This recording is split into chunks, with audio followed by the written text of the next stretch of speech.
Hey, well, good evening, everyone. Welcome to week number 5 for PPA 500.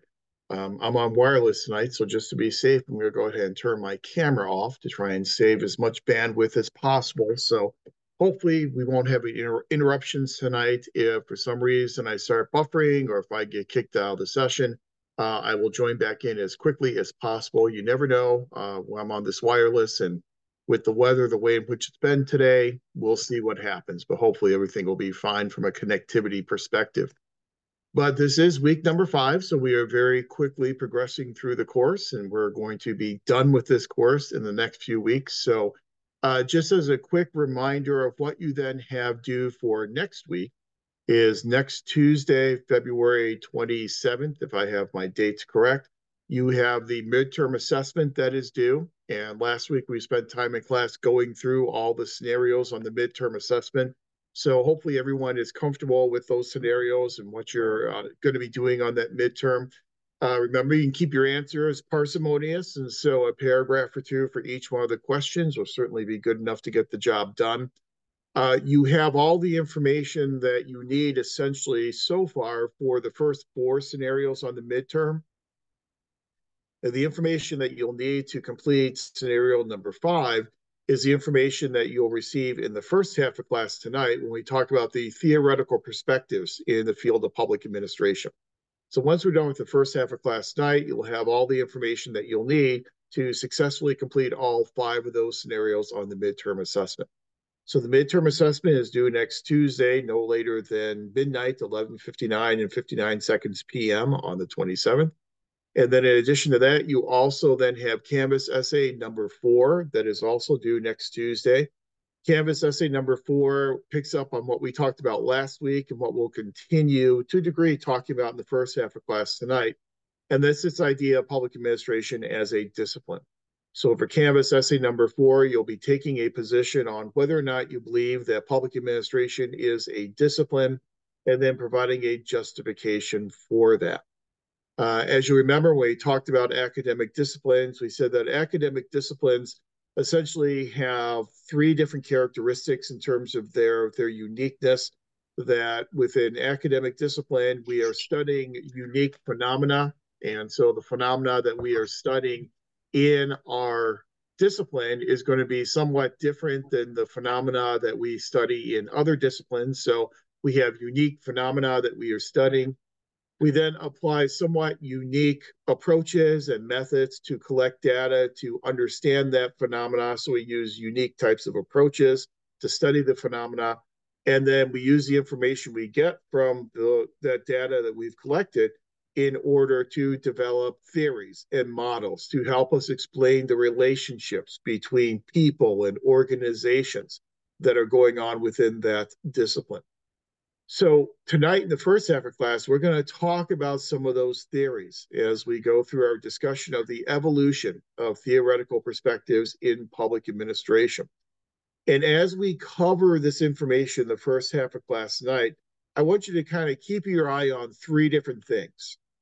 The first thing I want you to keep your eye on will be the similarities between a lot of these different theories and these schools of thought. Because what we're going to try and do is, as we go through very quickly, and we're going to do this in about an hour and a half tonight, so we're going to do it really fast.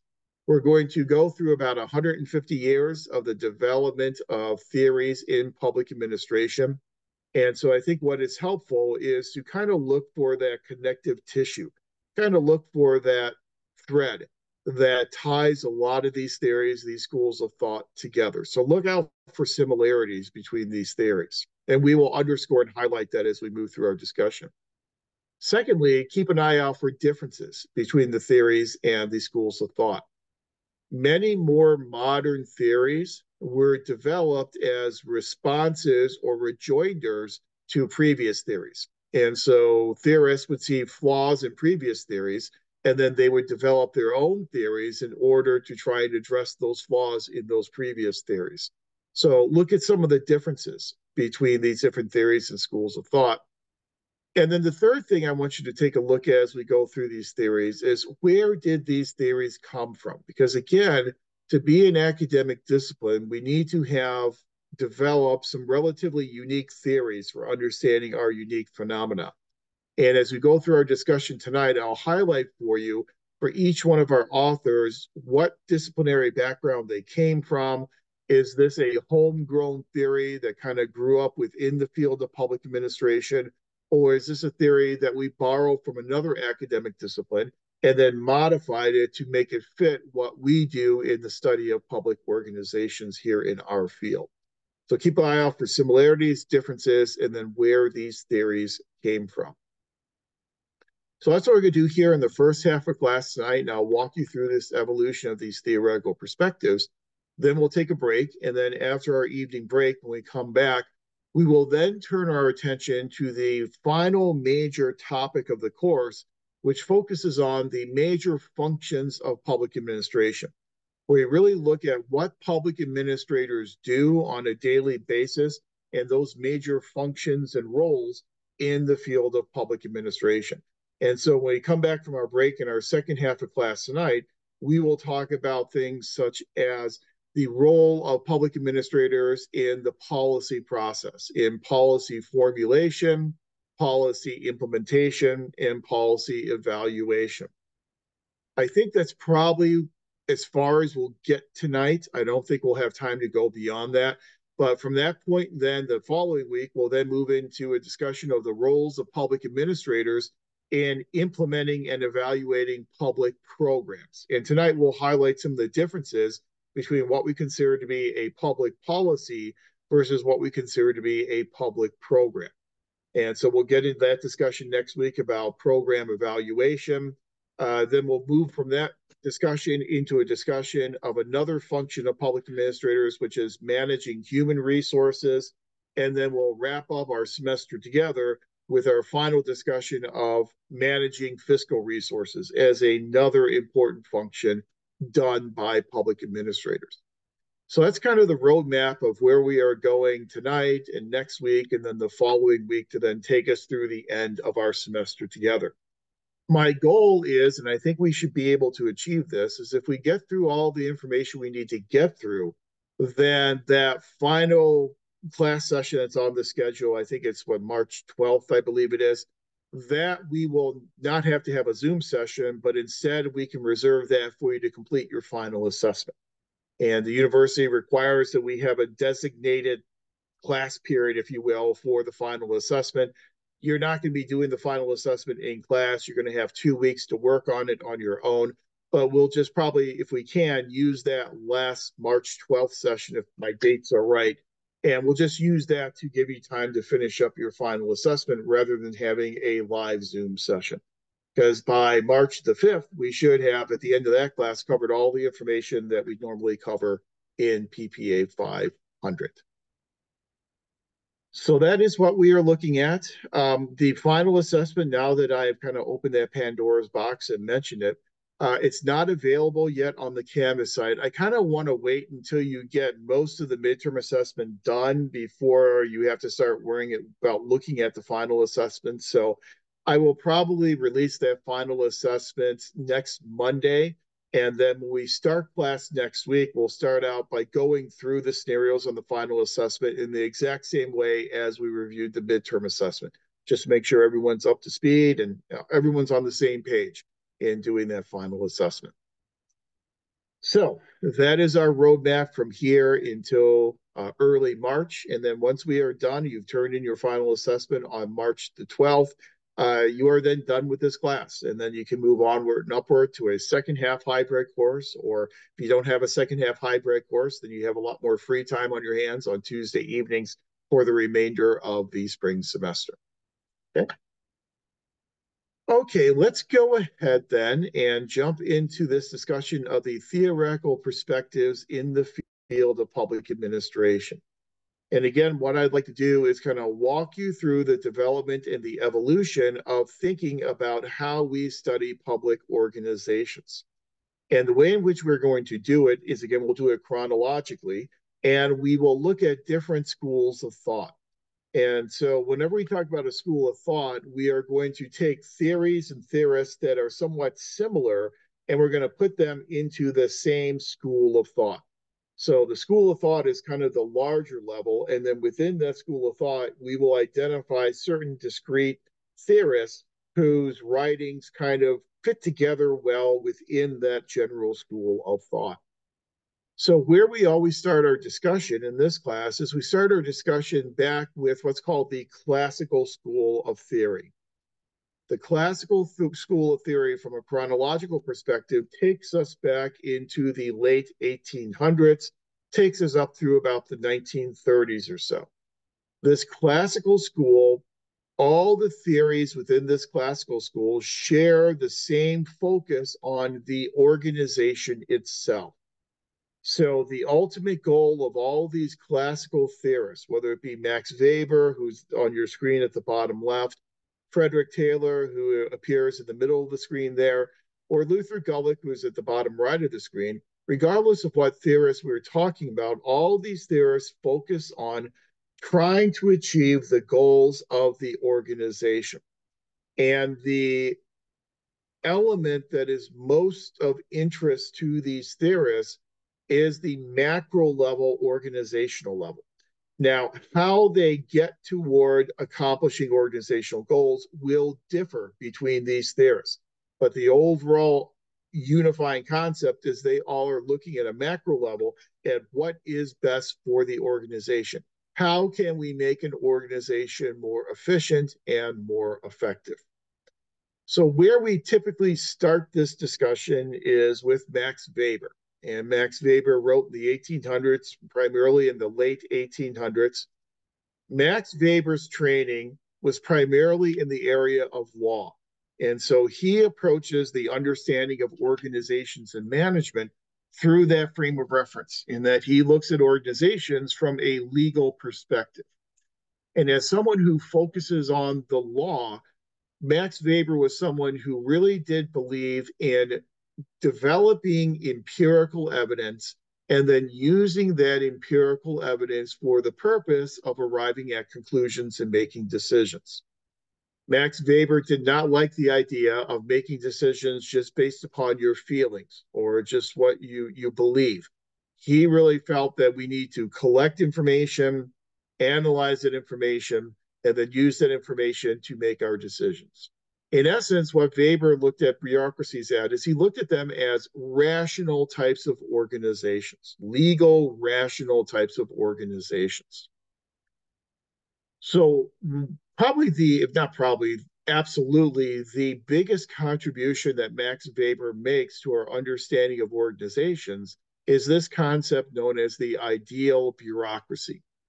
So Weber argues that if we want to make our organizations as efficient and effective as possible, we should structure our organizations in this what manner that he refers to as ideal bureaucracies. We need to structure our organizations in this ideal way, in this ideal structure. So for Weber, an ideal bureaucratic organization would exhibit all those characteristics I have listed there on the screen. Ideal bureaucratic organizations exhibit a tall hierarchy.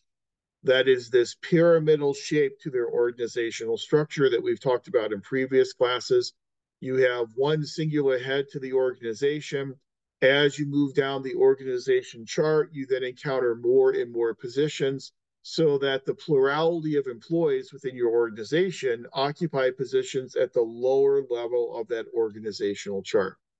That tall hierarchical structure lends itself to a lot of centralization and a lot of top-down type of management, where the orders come from the upper level and are then handed down throughout the different levels as you move through your organization chart.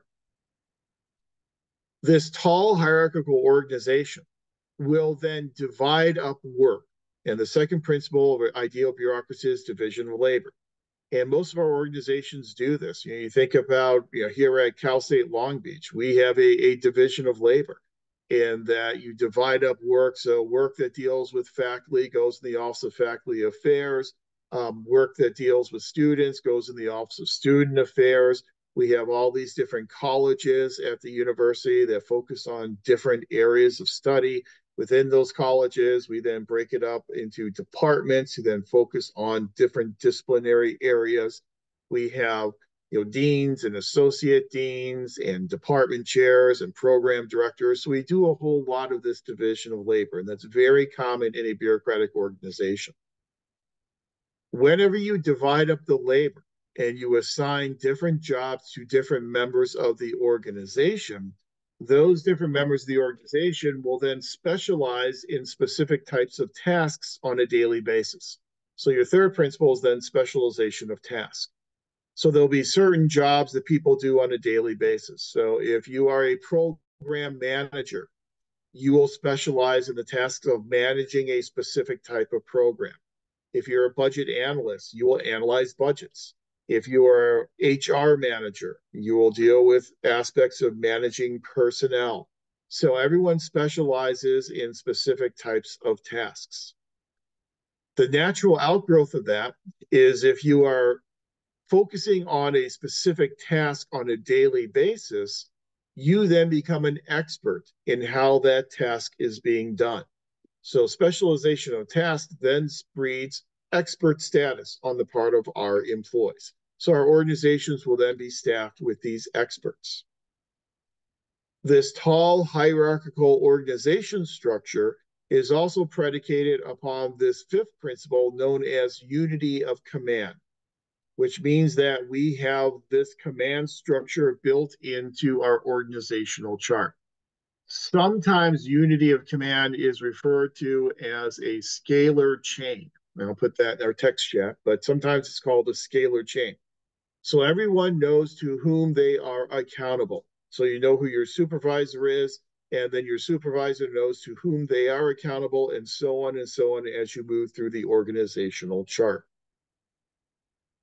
Each supervisor in the organization will have a limited span of control, meaning that each supervisor will be responsible for a finite number of employees located underneath them. So you may have a span of control of 5 employees where you are directly responsible for the actions of 5 subordinates or 7 subordinates or 10 subordinates. So we have this limited span of control. So one supervisor is not responsible for the entire actions of the whole organization. These experts who are working in this ideal bureaucratic organization are also professional career employees. And this is an important point. They are viewed by Weber as career employees in that they are in this organization for an entire career. They are not free agents who are going to bounce from one organization to another. They are there for an entire career. They're there for 20 or 30 or 40 years.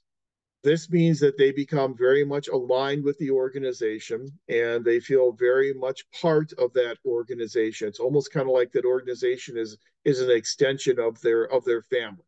They're there for their entire career. This idea of having career employees was a major principle in the past few decades in the Japanese form of management.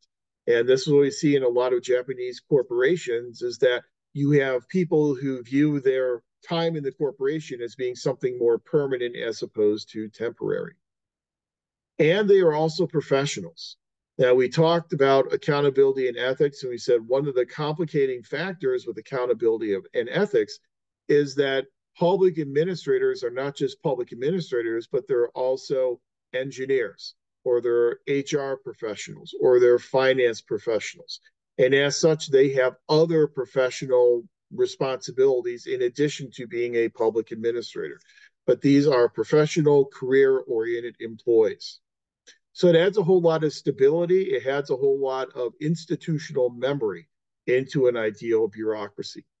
And what contributes to that institutional memory is this final bullet point on the screen, written documentation. We write down all of our decisions, all of our rules and regulations, all of our policies and procedures. We write all that down. We document everything. And having written documentation can have its upsides and its downsides.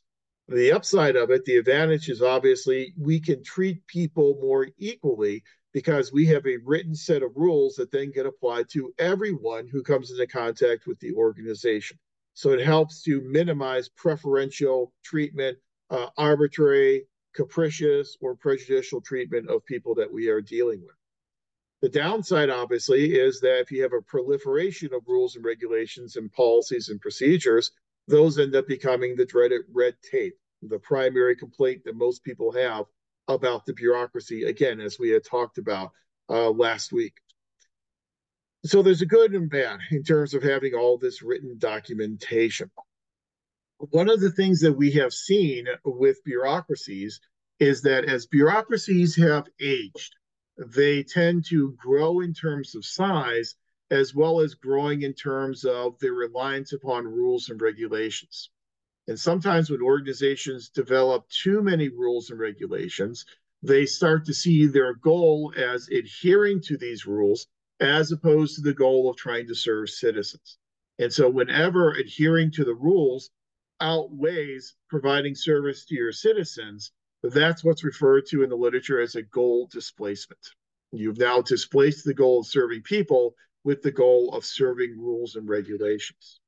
That is one of the primary, what's called bureaucratic dysfunctions of older, more bureaucratic organizations. But for Max Weber, he felt that if we structured our organizations in this ideal bureaucratic way, we could then better ensure that we're achieving organizational goals and that we are creating an effective and an efficient organization. But at the end of the day, his ultimate goal was to benefit the organization. What you don't see a lot in this discussion of Weber's ideal bureaucracy is a focus on individual employees and the value being placed upon individual employees, because Weber's writings really didn't place much value at all on those individual employees beyond just how they could be manipulated in order to help us achieve the goals of the organization. So Weber looked at structure in order to create organizational efficiency and effectiveness. That focus on the organization and kind of overlooking individual employees, that's what places Weber in this classical school of organization theory. Another classical theorist that contributed to the development of public administration is Frederick Taylor. Now, whereas Max Weber came from a law background, Frederick Taylor comes from more of a business background. So most of Taylor's writings, most of his research looked at the world of business management, looked at management in the private sector. So this is an example of us borrowing a theory from the private sector and then trying to modify it to make it better fit our public organizations. Frederick Taylor, which if you've had any undergraduate public administration courses, you're familiar with Frederick Taylor. Frederick Taylor is best known for his theory of scientific management. Now, whereas Weber looked at the structure of the organization, Taylor looks at the process of work. And so Taylor argues we can make organizations more effective and more efficient and accomplish organizational goals better if we can come up with what he referred to as the one best way to do the job. If you can identify the one best way to do every job within your organization, and you can then train people in how to do the job in that one best way, and then you supervise them to make sure they're doing that job in the one best way on a daily basis, that's what will make for an efficient and effective organization. So in scientific management, the way in which he identified this one best way to do the job was through what he called his time motion studies. And so he would literally have someone who is a performance expert who would have a stopwatch and would stand behind someone as they were doing their job. That person, that performance expert, would then time every single movement that that employee took in completing their job on a daily basis. The idea would be to identify all of the efficient movements, or what he called the true movements, then identify all what he called the false movements, which were the inefficient movements, eliminate the false movements, and then combine all the efficient movements together into this one best way to do the job. This works well if you have a very simple job that is something that is done the same way day in and day out. And so one of the examples from Taylor's work was doing a time motion study of the job of shoveling pig ore. And so what he would do is position himself behind a worker, time, the amount of time it took the worker to pick up the shovel, to put the shovel in the pile of pig ore, to pick up a shovel full of pig ore, to move over to the cart, to then dump that shovel full into the cart, then to move back to the pile and start the process over again. You would time every single one of those movements and then hopefully eliminate the false, inefficient, unproductive movements and come up with the one best way to do a job. You then hire people who have the skills to do that job in the one best way. You train them. You then hold them accountable for doing the job in the one best way. If an employee is not doing the job in that one best way as they were trained, you remove them from the organization and you replace them with someone else. For Taylor, people were replaceable cogs in the machinery of the organization. So, it's just like when you have cogs in the machine and the teeth on one cog will then push against the teeth on another cog, which will make it turn, and so on and so on. If a tooth is broken on one of the cogs, the machine's going to break down. So you take that broken cog, you pull it out of the machine, you throw it away, you replace it with a new, shiny new cog, and the machine then goes back to running efficiently. People were replaceable cogs in the machinery. At times in Taylor's writing, he referred to people as being what he called boorish beasts. And when he referred to them as boorish beasts, he was basically saying that they were only good for their labor and they didn't really have any inherent value that we had to worry about as an organization. So the whole theory was really predicated on a very poor view of employees. One part of Taylor's scientific management also included compensation, though. So if you watch an employee, that employee is not doing the job in the one best way, you get rid of that employee. However, if an employee is doing the job in the one best way, then you incentivize them to continue doing that by providing them with compensation, essentially pay for good performance. And so this is kind of this idea of pay for performance kind of grows out of scientific management and Frederick Taylor. Frederick Taylor and scientific management really fell into a great deal of disrepute in the 1940s and the 1950s because of the lack of focus on the inherent value of individual employees. However, the artifacts of scientific management are still with us in our modern day organizations. And for those of you who are working in a public organization, especially a large public organization, you see things such as classification systems. And so your position will be part of a position classification system. Where your position sits in that position classification system will then determine the amount of compensation you get for your efforts. So classification systems come out of Frederick Taylor in scientific management. Position descriptions. You probably have a position description that describes what you do on a daily basis and the amount of time you spend on each function of your job, on each task. Those position descriptions are only possible because of scientific management. In order to create a position description, we have to conduct a job analysis. We then have to use that job analysis in order to do job evaluations. And then all of that information will then give us what we need in order to create position descriptions and then to place positions in our position classification system. And we'll talk more about job analysis and job evaluation and performance evaluation when we get to our discussion of managing human resources. So we're not quite there yet, but we'll get to there in the next week or two. So even though Taylor, in his poor view of employees, brought a lot of disrepute to the theory, the artifacts of the theory, the remnants of the theory, are still very much alive and well in our modern organizations. So the tie-in between Weber and Taylor is they're both looking at what is best for the organization at that macro level without paying a whole lot of attention to wants, needs, and desires of individual employees. What differentiates Weber from Taylor is that Weber focused on doing it through the structure of the organization, whereas Taylor focused on doing it through the process of work and coming up with the one best way to do each job within the organization. Now, as we said, Weber was writing in the late 1800s. Taylor is writing in the early 1900s. And so he's writing primarily in the 19 teens and into the 1920s. And Taylor's scientific management really took off like wildfire in the private sector. When private corporation after corporation started adopting Taylorism in scientific management. So much so that when we get into the 1920s, we start to see it bleed over into the public sector. And we start to see public organizations looking at the quote unquote success that scientific management was having in the private sector, and then started adopting scientific management within public organizations. And that became very prominent then in the 1920s. A third author who we'll talk about in this class that also, in my opinion, falls within the classical school is this person by the name of Luther Gulick. And Luther Gulick is one of our first examples of someone who developed theories primarily for public organizations. Now, Gulick, because of the time at which he was trained, there really wasn't a field of public administration out there.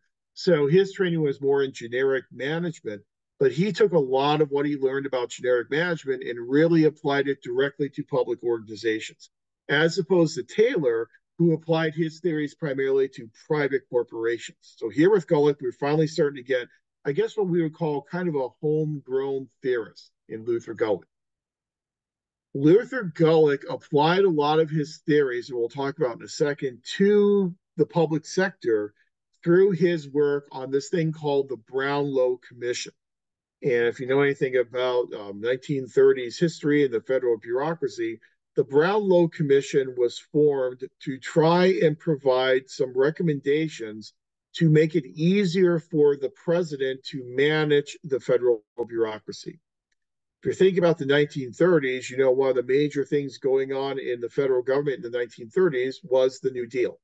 And as FDR brings his New Deal programs in to try and deal with the Great Depression, those New Deal programs resulted in the creation of a lot of new federal agencies, what were called the alphabet agencies, because they all had different three-letter acronyms, but created all these federal agencies.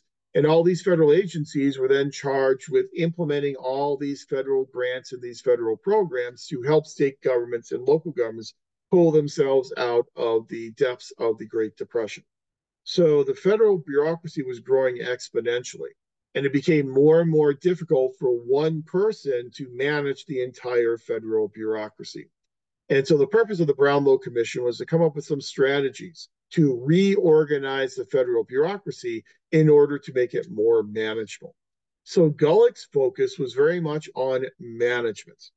And so what Gulick argued is that there are some generic principles of management that apply equally well in the private and the public sector.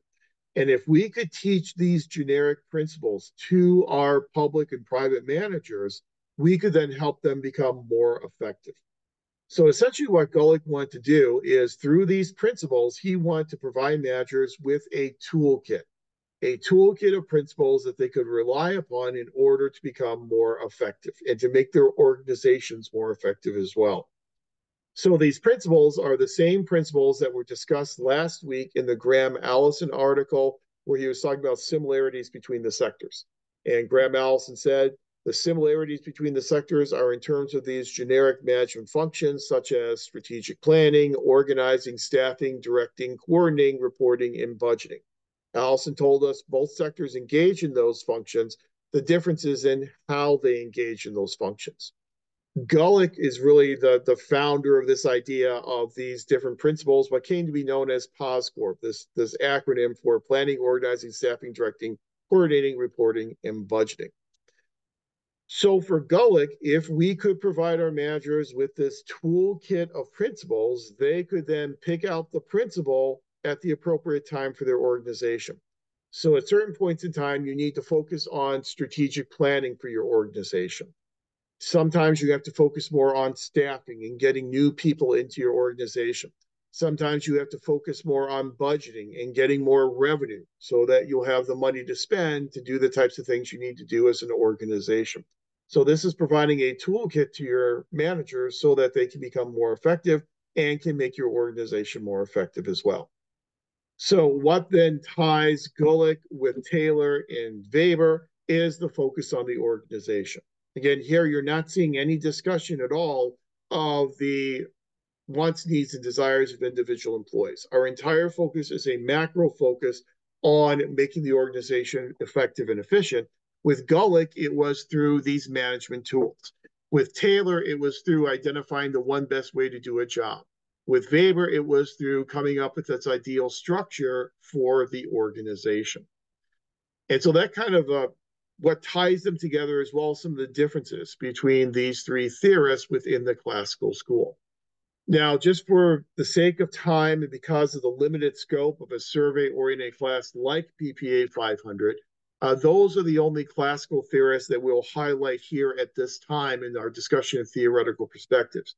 However, when you get to your PPA 660 organization theory and behavior course, you will talk a lot about additional authors within the classical school. You'll talk about people like Henri Fayol and others. But for our purposes, those are the three primary classical authors that really started to shape the theoretical perspectives within the field of public administration. One came from the world of law, one came from the world of business, and Gulick is really kind of our first example of a quote unquote homegrown public administration scholar. However, we know that even though a lot of these principles and a lot of these parts of the theories from classical theorists are still alive and well in our modern organizations, we also know that pretty quickly in the 1920s and 30s and 40s, we had people saying there are some problems with the classical school. And the primary problem with the classical school is that it dehumanizes individual employees. It kind of leaves them completely out of the equation. And so we then had the development of what we call these neoclassical schools. And neoclassical schools are essentially any school that developed as a response, a rejoinder to the problems identified in the classical school. So when you're doing scenario number 5 on the midterm assessment, and when I ask you to identify 2 classical theorists and then 2 neoclassical theorists, for the classical theorists, we're talking about Weber, Taylor, Gulick. For the neoclassical theorists, you can identify any of the theorists from any of these schools that we're going to talk about over the next several minutes. Schools such as the Human Relations School, the School of Human Resource Management, the School of Systems Theory, and then some of the more modern approaches that we'll talk about a little bit later on tonight. So those are what we call your neoclassical types of theorists, people who come from these schools that were developed as a response to some of the perceived flaws in the classical school. So let's go through some examples of theorists in each one of these neoclassical schools and see how they differed from the classical authors, and then some of the similarities that they also shared as well. So let's start with the Human Relations School. And the first person I like to talk about in the Human Relations School is one of my favorite authors in theory, and that's Mary Parker Follett. And so if you end up taking the organization theory class with me, which I'm offering one section of it, first summer session coming up this summer, 2024, if you take that class with me, you'll get a good dose of Mary Parker Follett. Mary Parker Follett is one of my favorite authors for a variety of reasons, but one of the reasons why I like Mary Parker Follett is because she was one of the only people who in the 1920s was willing to stand up and take issue with Frederick Taylor and scientific management. In the 1920s, scientific management was spreading throughout the private sector and then the public sector, as I said, like wildfire. Everyone was buying into scientific management. Everyone was implementing it in their organizations. Mary Parker Follett was kind of like this lone voice in the wilderness, where she was the only one standing up and saying, we need to slow down a little bit because there are some fundamental flaws with scientific management. Primary flaw is that we are now focusing on individual employees. So Mary Parker Follett's primary theories are really predicated upon this idea of viewing an organization as a democracy. So if we think about an organization like we would think about a democracy, our organization should provide more avenues for participation among individual employees than a classical organization would. So she said, if you think about a democracy, and she harkens back to our good friend James Madison in Federalist Paper number 10. She says, if you think about a democracy, there are oftentimes 2 what she calls flaws in a democracy. The first flaw of a democracy is passivity of citizens, that it tends to create very passive citizens.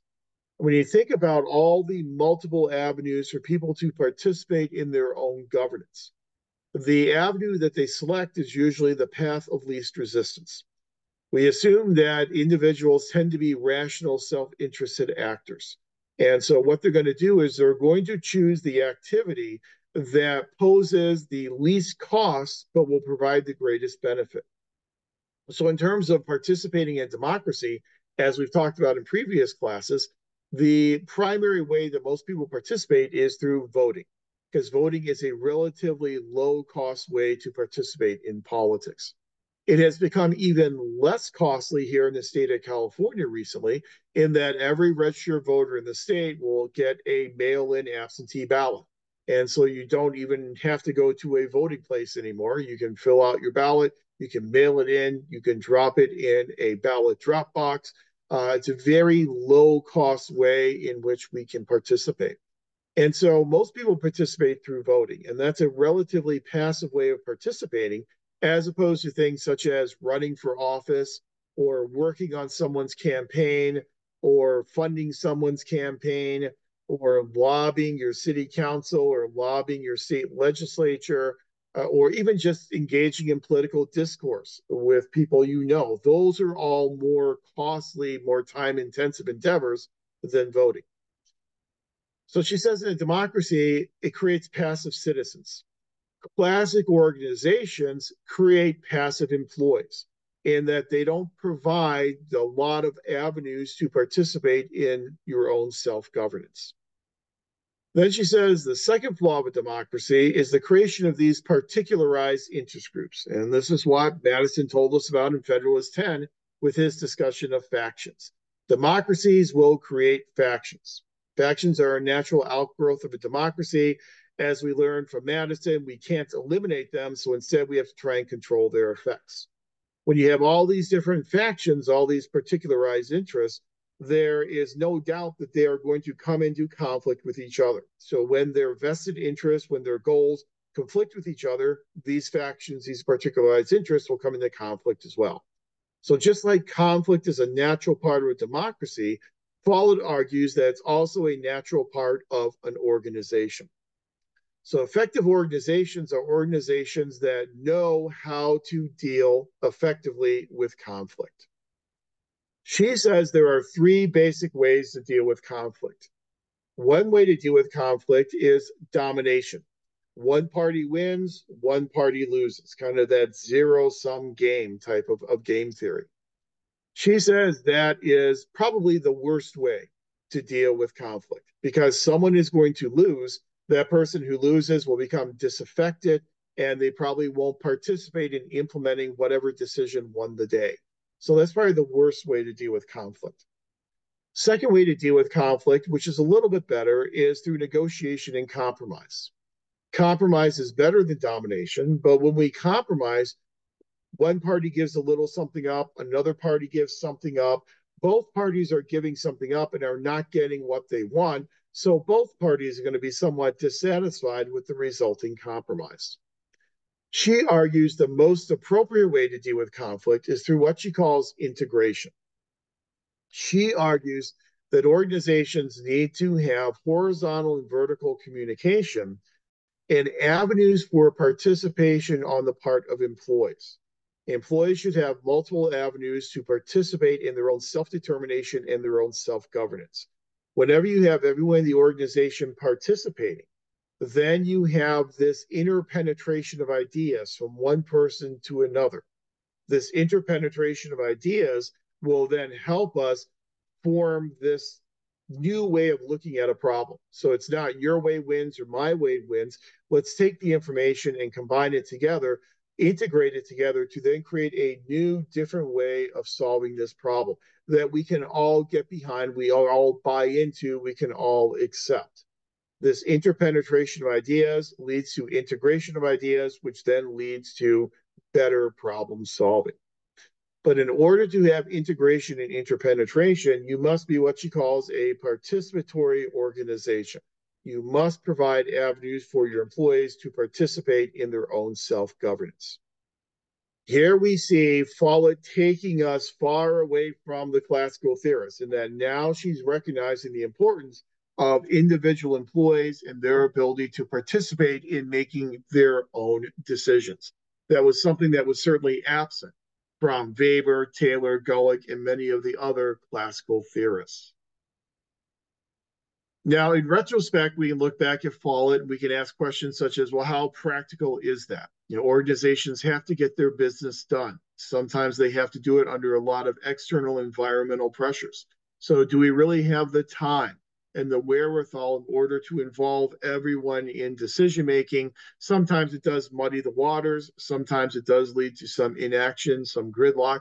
So, I think there are some limitations on Follett's democratic organization approach when we look at it through the lenses of a modern day approach. But I do think that Follett has now started to take us away from that classical school and had us focus a little bit more on individual employees. Now, when you take the 660 class, or you take it with someone other than me, you may see that they refer to Follett as a pre-human relations theorist. They do that because of chronology. If you look at when Follett was doing her writing, she was doing her writing primarily in the 1920s.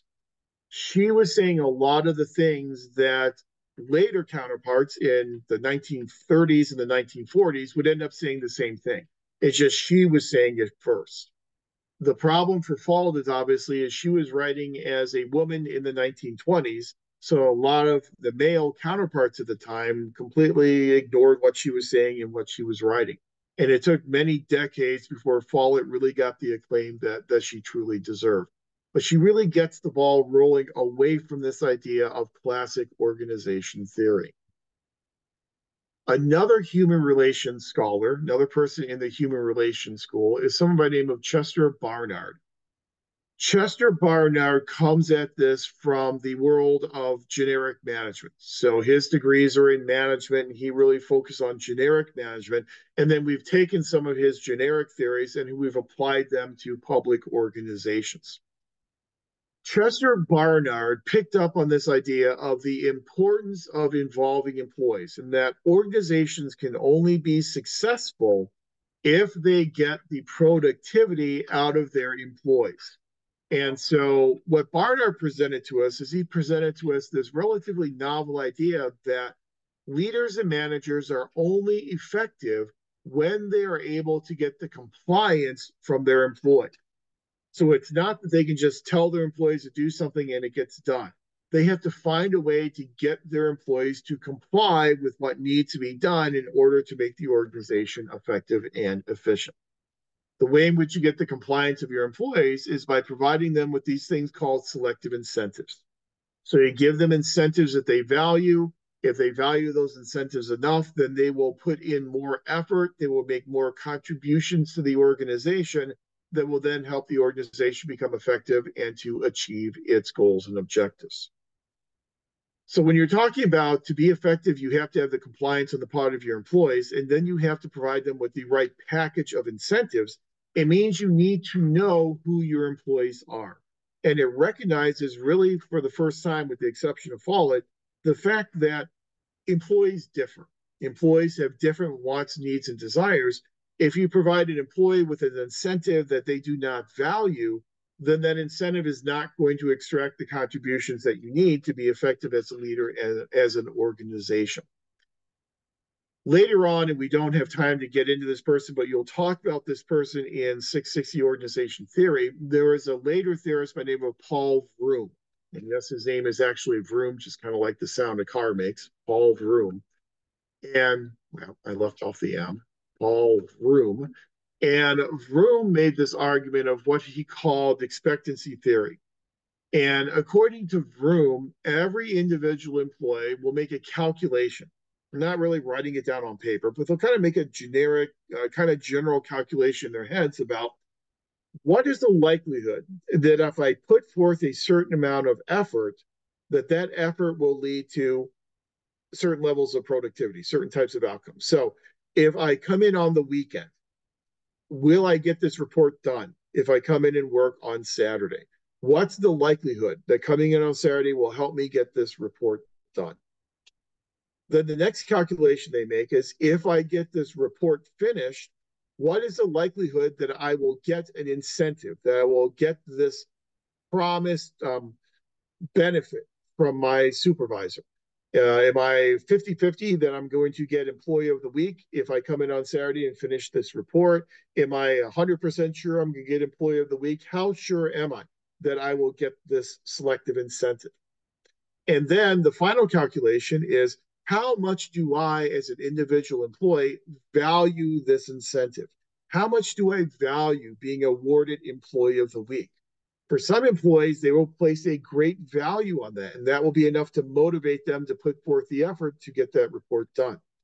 For others, they don't care one bit about employee of the week, and so they have a very low, what we call valence level, that they apply to that selective incentive. So it's important that managers know the valence levels that each employee applies to these different potential incentives. So you can incentivize people with things that they want as opposed to things that they do not care about. That's this kind of idea that really found its roots back in the writings of Chester Barnard. Barnard also tells us that not only is every employee different in terms of what incentivizes them, what they place a value upon, but each employee is also different in terms of their internal value structure, their internal values and ethics and norms. And we have to understand that each individual employee is different.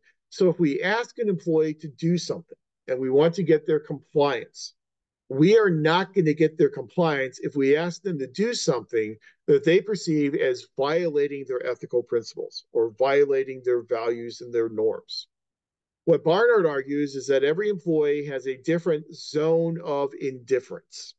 And the zone of indifference is essentially where someone doesn't really care and that someone doesn't really violate their value structure. And so you want to operate within the zone of indifference of each of your individual employees. By operating within that zone of indifference, you're not going to get pushback from those employees, and they're much more likely to acquiesce and comply and provide the types of productivity that we need to be effective as managers as well as an organization. But you can see with both of these ideas, we're talking about understanding and knowing our individual employees. We have to get to know our individual employees and recognize that they are just not merely cogs in the machinery of the organization. They are unique and they are different, and we have to understand those differences. So it's very clear how Barnard is now, again, pulling us farther away from that classical school and having us focus on the individual wants, needs, and desires and values and ethics of our different employees. A third author in this human relations school that you have probably talked about before in previous courses is Elton Mayo. Elton Mayo approaches this from much more of a psychological type of perspective. And so Elton Mayo, being a good social scientist, wanted to go out there and conduct experiments to try and understand what motivates employees to become more productive. And so a natural place to start is to say, let's change some type of external stimulus and see what impact that change in the external stimulus has on the productivity of those employees. So Elton Mayo and his colleagues did a variety of different types of studies. One that is probably the most famous and the one that we focus on here in this course, what he called the Hawthorne experiments. And so in the Hawthorne experiments, Mayo and his colleagues went into the Hawthorne electric plant. And they decided, let's change a physical stimulus, something such as the level of lighting in the factory. And so he developed a hypothesis. His first hypothesis was, as we turn the lighting level up, productivity will increase as well. Makes sense. People will be better able to see what they are doing, so therefore they'll do a better job and become more productive. They turned up the lighting level, and sure enough, people became more productive. So well, let's try a countervailing hypothesis. Let's turn the lighting level down, and we'll hypothesize that people will then become less productive because they won't be able to see as well. They turn the lighting level down, and productivity levels continue to go up. Productivity levels were going up not because lighting levels are being increased, but rather because these employees were being talked to. The researchers were asking them questions. The researchers were valuing their opinions. They were valuing them as individual human beings. And what it led Mayo to realize is that organizations are social environments. Every organization will have its own social aspects.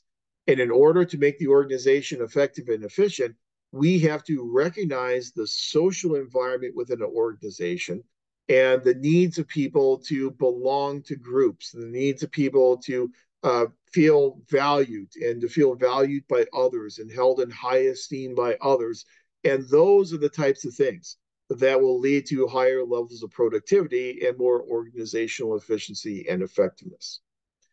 He and his colleagues also saw that people, when they put people in groups, that there's such a thing as group pressure.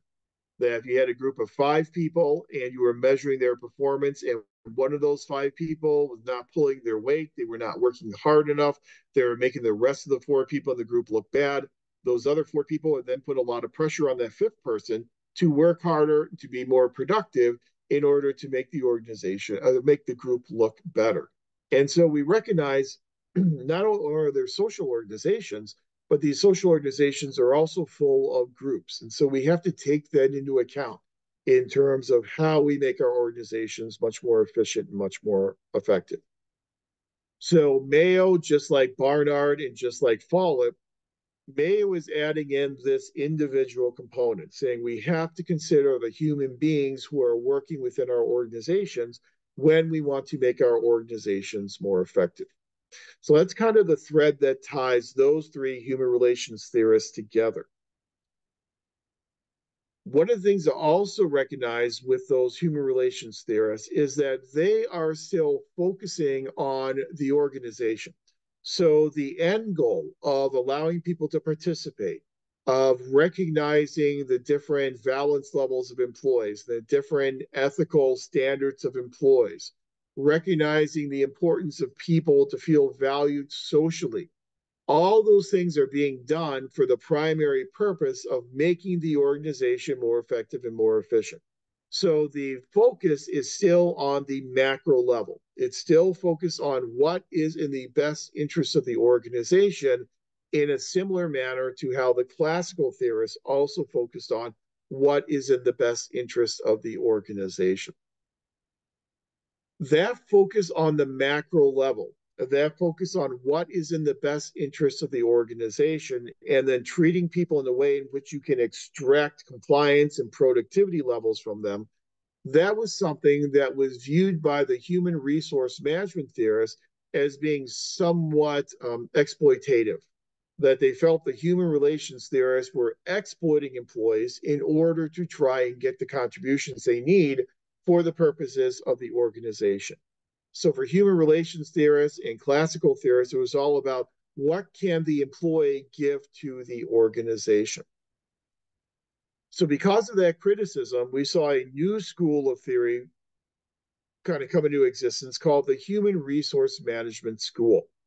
And the Human Resource Management School started to turn around that relationship. It was no longer what can the employee do for the organization, but now it's also what can the organization do for the employee? How can the organization help the employee grow as a human resource to develop their own skills and develop their own capabilities, not just to benefit the organization, but to benefit them as individual human beings? So 3 of the authors we talked about in this class in the Human Resource Management School are Abraham Maslow, Douglas McGregor, and Chris Argyris. Maslow, McGregor, and Argyris all come at this idea through the frame of psychology. And so they kind of take a psychological type of an approach to it. Abraham Maslow was the one who developed this hierarchy of needs. And I'm sure you've seen this hierarchy of needs before. It's this pyramid of the needs that every human being has. At the bottom level of the hierarchy of needs, as you see on the right side of your screen, are physiological needs. So things such as the need for food, the need for water, the need for shelter.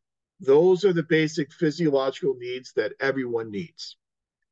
Those physiological needs are what he referred to as the deficiency needs, in that those needs will motivate people as long as there is a deficiency in those needs. So, as long as you feel that you are deficient in terms of the amount of food that you have, as long as you are hungry, you are going to be motivated to try and quell that hunger. You're going to be motivated by trying to find sources of food or sources of water. As long as you are unhoused, you are going to be motivated to try and find affordable and adequate types of housing. So you are motivated by a deficiency. Something you don't have will motivate you to try and acquire that. The next level up is what I call the safety needs. Everyone has the need to feel safe and secure from harm. Again, if you don't feel safe, you're going to be motivated to try and enhance your feelings of safety. Next level up are your belonging needs. Everyone has the need to feel that they belong to something. They belong to a family. They belong to a group. They belong to a cadre of friends. Everyone has this need, psychological need, to feel that they belong to something. And you are going to be motivated by a deficiency in that need if you don't feel like you belong. Next level up, your esteem needs. Everyone feels that they need to be held in high esteem by those that they value. There are those whose opinions they value. Esteem needs, belonging needs, safety needs, and physiological needs, those are all deficiency needs, in that people are motivated by deficiencies in these needs. At the top level, the apex of the pyramid, you have what's called a growth need, or here it's called a being need, but oftentimes it's called a growth need, such as self actualization.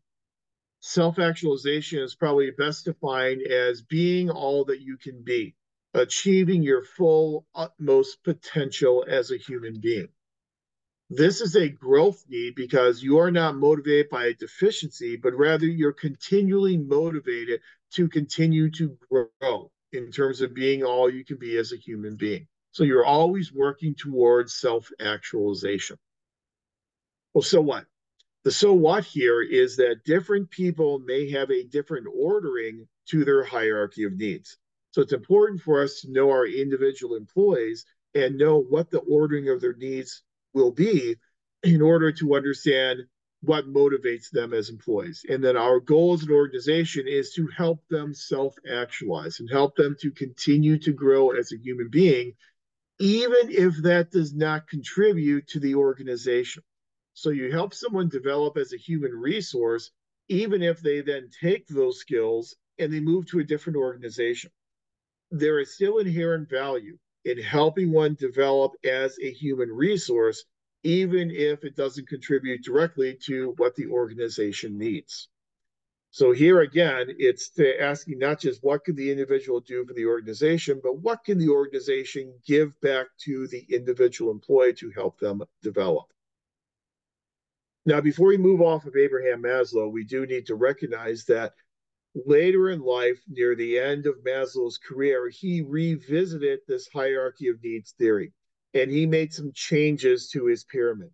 One of the most notable changes was in terms of self actualization. So, the original hierarchy of needs, self actualization was being all you can be as an individual human being.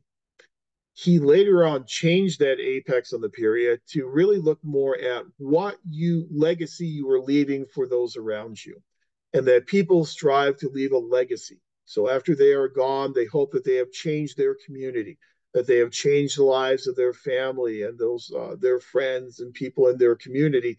And it really goes beyond just the individual. It really looks at what the individual has then given back to community and society at large. So it's kind of a bigger than just self actualization. It's really what you have done to give back to your community.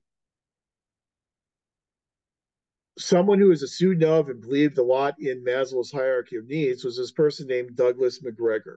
Now, Douglas McGregor, again, approaches a lot of this from a psychological perspective, had a lot of his training in generic management theories, and so he was not a homegrown public administration theorist, but he took Maslow's hierarchy of needs and used it to develop his own theories called Theory X and Theory Y. Theory X believes that individual human beings, individual employees, tend to be very lazy.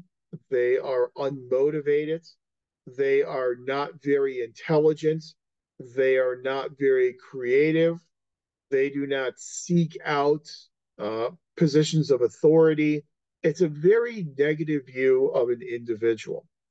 The theory X approach to viewing an individual is very similar to the classical school. This is how Weber, Taylor, and Gulick would have viewed individual employees. Theory Y is just the opposite. In theory Y, we say that employees are intelligent, they are motivated, they are creative, they seek out what we call superordinate positions, they seek out supervisory positions, they want more responsibility and accountability. It's a much more positive view of individuals and a much more positive view of human nature. That's what we call theory Y, or what he called theory Y. The problem that we run into is that our organizations, according to McGregor, are theory X organizations, but our employees are theory Y employees. So we have theory Y employees who are really shoehorned into these classical theory X organizations. That means that it becomes very difficult for these theory Y employees to grow. It makes it very difficult for them to self-actualize, as Maslow would say. So McGregor makes the argument that we need to take our theory X organizations and transform them into theory Y organizations, transform them into organizations that can foster the growth of our individual employees. And so one of the primary strategies that McGregor talks about that organizations can employ is what he calls job enrichment. And in job enrichment, we allow our employees to participate in their own decision making. We allow them to participate in deciding what they do on a daily basis, what their job should be all about, what types of skills they can develop throughout the course of their jobs. They have an active role in their own self governance and their own self determination. That's a way in which we can have an organization better help people to develop as human resources. So essentially, that's taking a theory X organization and transforming it into a theory Y organization. And here again, we are talking about not just what the individual can do for the organization, what the organization can do for the individual. And the third human resource management author is Chris Argyris. Chris Argyris was actually a direct student of Douglas McGregor. And so he took a lot of Douglas McGregor's work and he built upon it. And what Chris Argyris is most known for is his personal growth theory. And he makes the argument that people go through a maturation process. And as people age, as people mature, they go through this process of personal growth. And through this personal growth process, they will focus more on long-term goals as opposed to short-term. So they take a much more long-term as opposed to short-term perspective.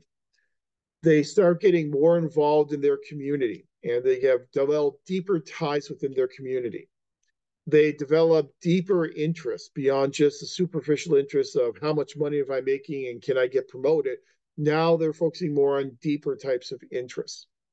So they're aspiring to superior positions as opposed to being happy to just keep their current level of responsibility and accountability. They want to become more responsive and more accountable within the organization. According to Argyris, it's incumbent upon a theory Y organization to foster this personal growth on the part of individual employees, to provide avenues and venues for people to go through this maturation, go through this personal growth process. Even if that personal growth process ends up taking them out of the organization, that is okay. Because again, with HRM theorists, human resource management theorists, developing someone or helping someone develop as a human resource is valuable in and of itself, irrespective of what that development can give back to the organization. And I just recently, not long ago, saw a commercial for, I think it was Walmart, it was one of those big box retailers.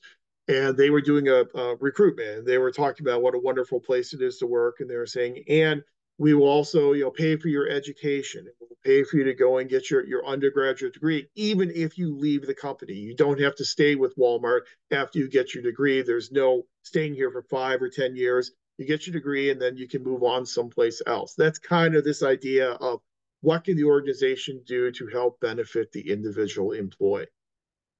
So that's what we call human resource management school of thought.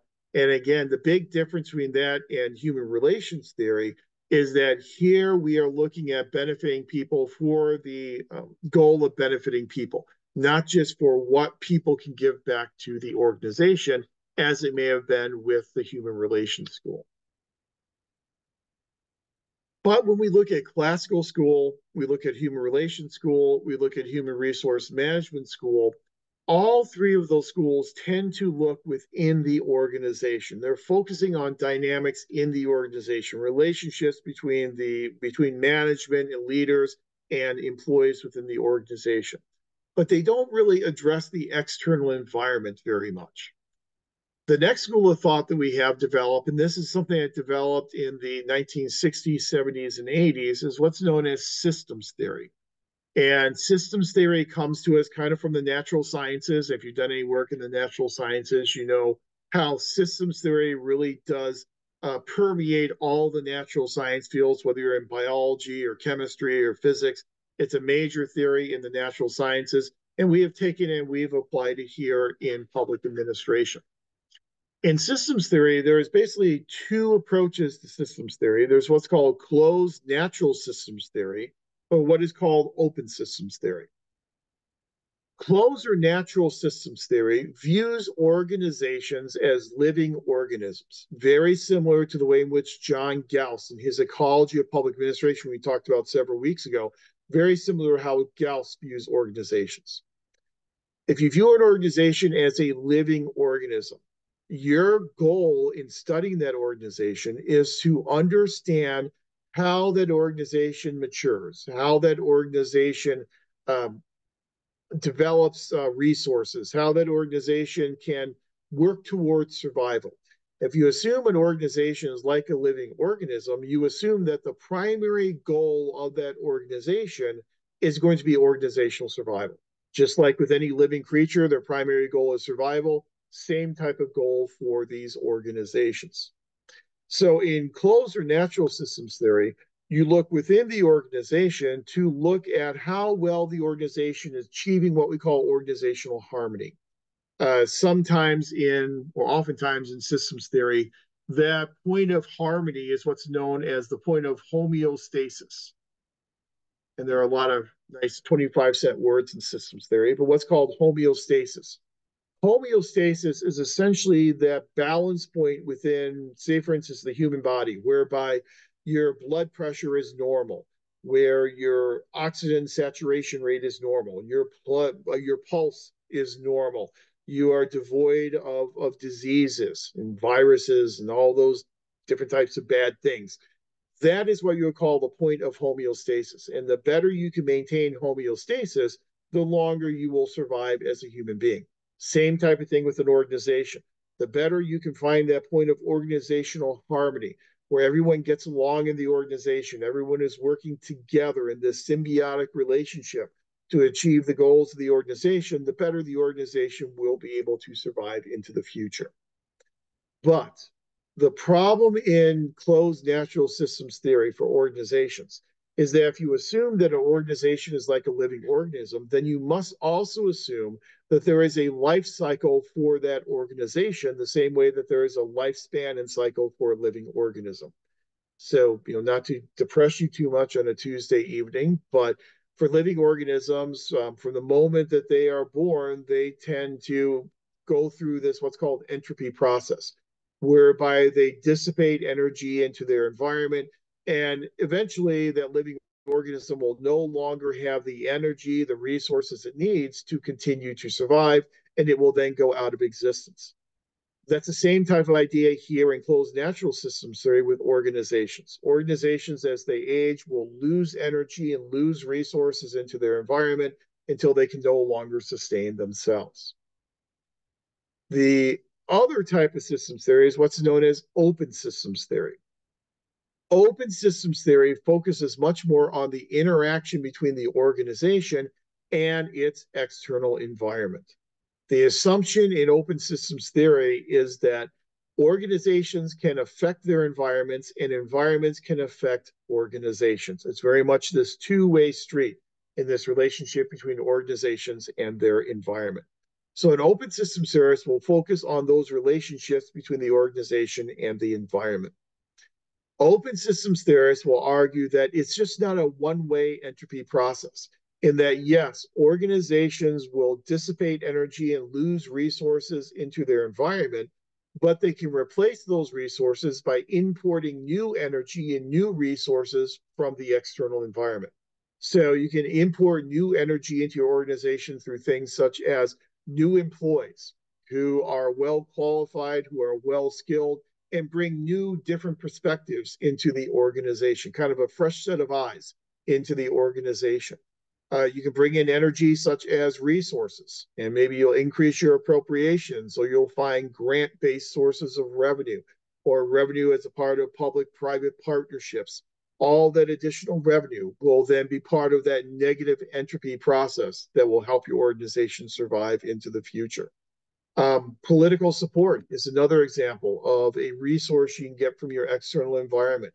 The more support you have among elected officials, the appropriators, the more likely you are to get enhanced appropriations. And so this negative entropy process suggests to us that organizations, it may not be a one-way street where they all go out of existence. Through negative entropy, they can actually continue on into existence in the future. And the way in which they do that is something known as, here's another 25-cent word for you, equifinality.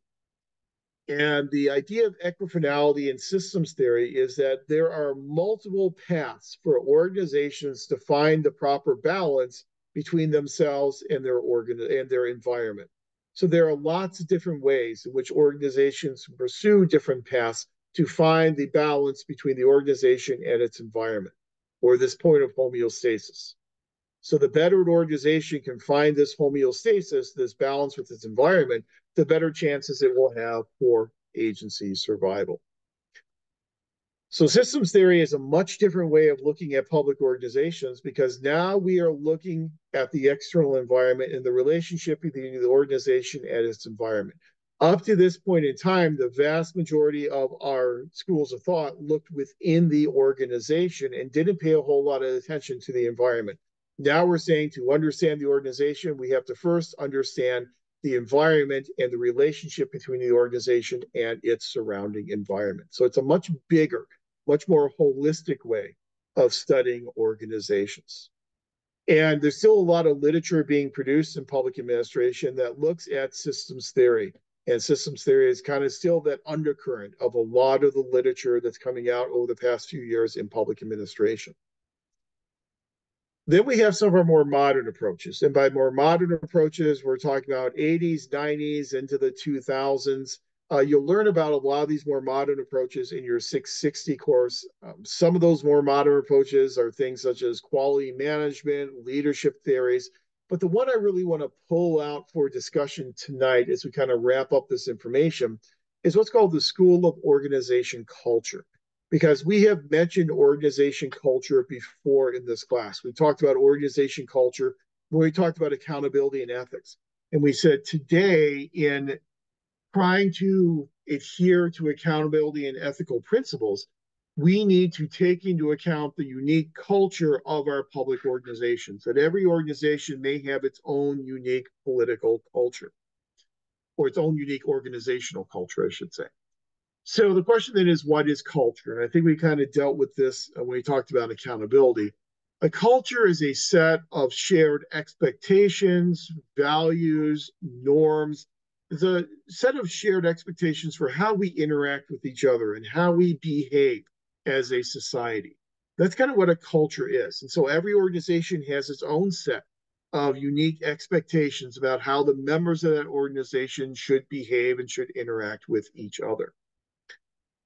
In order to understand a public organization, to study a public organization, we know today that we need to understand the unique culture of that organization, which means that the School of Organization Culture really focuses on how we learn about the culture of an organization. So if you're going to try and learn about an ancient society and the culture of an ancient society, you're most likely go on an archaeological dig.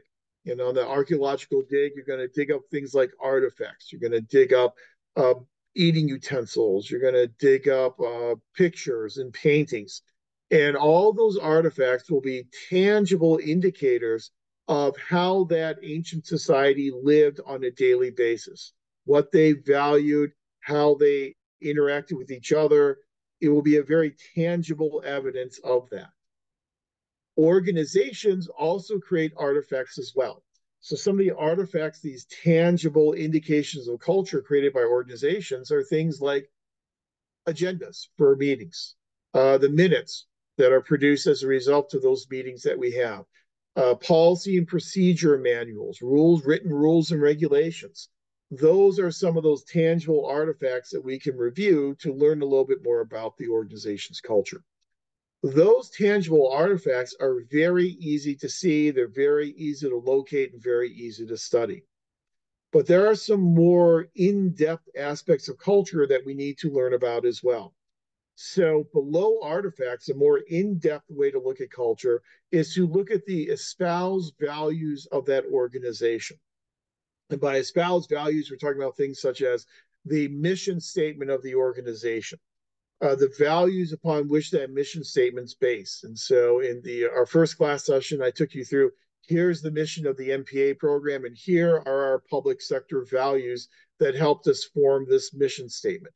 Those are our espoused values. We're telling the world these are the things that we value, things like social equity and social justice, professional competency. These are things, integrity. These are things that we value as an MPA program. So those are also relatively easy to see because the organization's telling you what they are through their mission statement, their value statement. At the most hidden level, though, are what we call the basic assumptions. Basic assumptions are assumptions about how we treat each other as an organization. Those types of basic assumptions are oftentimes not spoken. They are understood by everyone in the organization. We all know that we treat each other with civility. We know that we treat each other in a collegial manner. We know that we do not act in any type of prejudicial or arbitrary or capricious manner when we're dealing with each other in the organization. We all know that. We all share those values, hopefully, and share those expectations. We just don't talk about them a lot. Since we don't talk about them and we just kind of share them internally, those basic assumptions are much more difficult for an outsider to see in studying organization culture. Organization cultures can be embedded by leaders. So when a leader comes in the organization, that leader can embed a new culture into the organization. And in 660, you'll talk about some of the primary and secondary embedding mechanisms that can be used for leaders to embed cultures into their organization. So things such as in my district, when I was on the board, we hired a new superintendent. And that new superintendent then brought a new slogan into the district. The new slogan was, "Together we achieve more." That slogan then appeared on all the stationery, appeared on the walls, it appeared everywhere in the district. Implementing those slogans is one very basic way of trying to embed a culture into the organization. What a leader values also embeds culture into the organization. So employees will watch what types of behaviors are rewarded by leaders, what types of behaviors are perhaps penalized by leaders. That will then serve to inform those employees about what is valued, what types of behaviors are valued within that organization. So there are lots of ways in which leaders can embed culture into an organization. Well, my favorite answer is it depends. And so organization culture fits in very nicely with that it depends answer. When we study public organizations, we have a more complex job on our hands than if we were in the classical school. In the classical school, we would have one approach, like the ideal bureaucratic structure, or the one best way to do the job, or the principal school. And we could apply that one approach across all of our organizations. And it would make it very easy for us to study public organizations. However, we know that it's a much more contingency based type of analysis today. So we know every organization has its own unique organization culture, which means that it is much messier, if you will, much more complicated to study public organizations because we really have to delve very deeply into those organization cultures and try and learn what the values and the expectations are within those cultures before we can truly understand why that organization does what it does. So I guess the big so what answer is it has made the study of public administration a little bit more difficult than it used to be. But the study of contemporary public organization, I think, has benefited from this much more contextual, nuanced type of approach that we have gotten from more modern theories, such as the theory of organization culture. So that in about an hour and 25 minutes has been a general overview of the development of the theoretical approaches in public administration. So you have the information you need in terms of the classical theorists as well as the neoclassical theorists to then use in answering the questions with scenario number 5 on the midterm assessment. And then you also have this last piece of the puzzle in terms of your Canvas essay number 4 and developing a position on whether or not you believe public administration is its own academic discipline. So when you're thinking about answering the question, again, think about, do we have unique phenomena in the public sector that's unique and different from the phenomena maybe in business or in some other academic discipline? Do we use unique methodologies in order to study that unique phenomena, or are we just replicating methods and approaches used by other academic disciplines? And then finally, this last piece of the puzzle we've talked about so far tonight, this idea of the theoretical approaches. Do we have unique theoretical approaches that we have developed within the field of public administration, or are we just merely borrowing theories from other disciplines and using them? We are very multidisciplinary in public administration, but there is no right or wrong answer in terms of whether or not public administration is a discipline. I would just hope that in your Canvas essay number 4 that you could just provide some justification for why you either feel yes, it is an academic discipline or no, it is not an academic discipline. And again, that's a very big question for anyone in an MPA program because we really do need to understand the field that we are studying. If we don't understand what public administration is and how we study it, we're going to have problems in an MPA program. So let's kind of just delay that framework, that groundwork for you moving forward for your future courses in the program.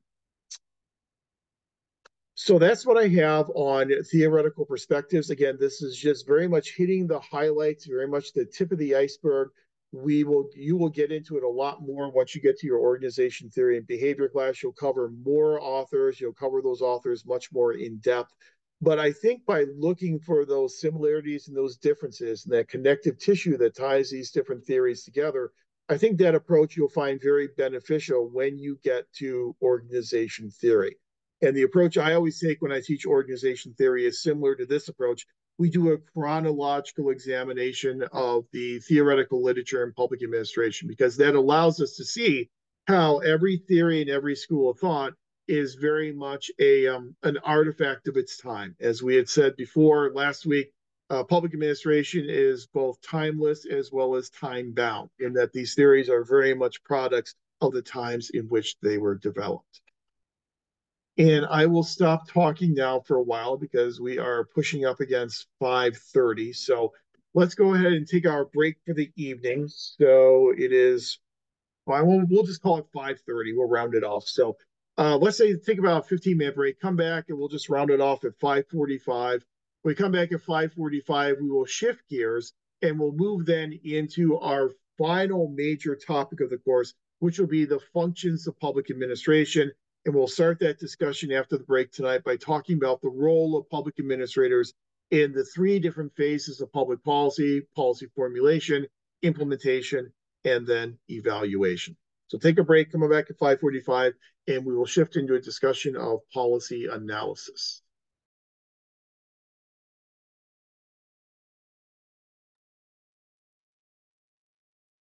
Okay, it is 5:45, and so we are back from break. Now, as I said, what we'll do in the second half class is we'll move into this discussion of our final major topic, which is the functions of public administration. And the first topic we talked about with the functions of public administration will be the role of public administrators in the public policy process. So again, to save bandwidth, I'll go ahead and click off my camera because it's raining pretty hard here. And I have noticed kind of a direct correlation, seems weird, between my internet connectivity and when it rains. So hopefully we'll be okay for the rest of the class tonight. But before we get into a discussion of public policy and the role of public administrators, I think it's important for us to kind of distinguish between what public policies are as compared to public programs. So, public administrators have a pronounced role to play both in the development and implementation of policies as well as the implementation evaluation of programs. In our MPA program, we divide up the discussion of public policy and public programs into two separate courses. So we have PPA 670, Policy Issue Analysis, and then we have PPA 696, Research Methods, which is taught as Program Evaluation. So we kind of take a separate approach to those two topics. However, in some other programs, we should probably acknowledge that other programs will combine those two topics together into one core course. And so in some of my NASPA work and doing accreditation site visits, I've seen some programs that will have a core course entitled Public Policy and Program Evaluation or something along those lines. But there is a difference between a public policy and a public program, and those differences will have import for our role as public administrators in implementation and evaluation of those two different types of ideas or concepts. So when you think about a public policy, think about it in terms of an umbrella, which is probably appropriate tonight with our rain, but think about it as an umbrella in that the policy is the overarching goals and objectives that we are trying to achieve. So, for instance, we may have something like welfare policy. And in the 1990s, we had welfare policy reform. And the primary goal of that welfare policy reform was to move people from welfare to work, as we've discussed in a previous class. So the goal of that policy is to move people from welfare into gainful employment. What holds up and what supports those policy goals will then be our specific public programs. So we can then have programs such as a child care program, and we can have a program such as a job training program, or a program such as a resume creation type of program. And all those different programs all support the overarching policy goal of helping people find work and helping to move people from the welfare roles into the gainful workforce. And so that's kind of the difference between policy and program. Policy is the overarching approach, and then the public programs are those specific things that we do on a daily basis that help support that overarching policy. Well, the question, as you know, I love is a question of so what? Well, so what? Why is that difference important?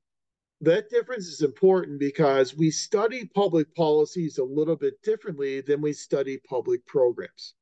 So, in a public administration program, we might study public policies using approaches such as cost estimation analysis and things such as that, because the outcomes that we are studying with these policies may not be quite as immediate and quite as tangible as the outcomes associated with public programs.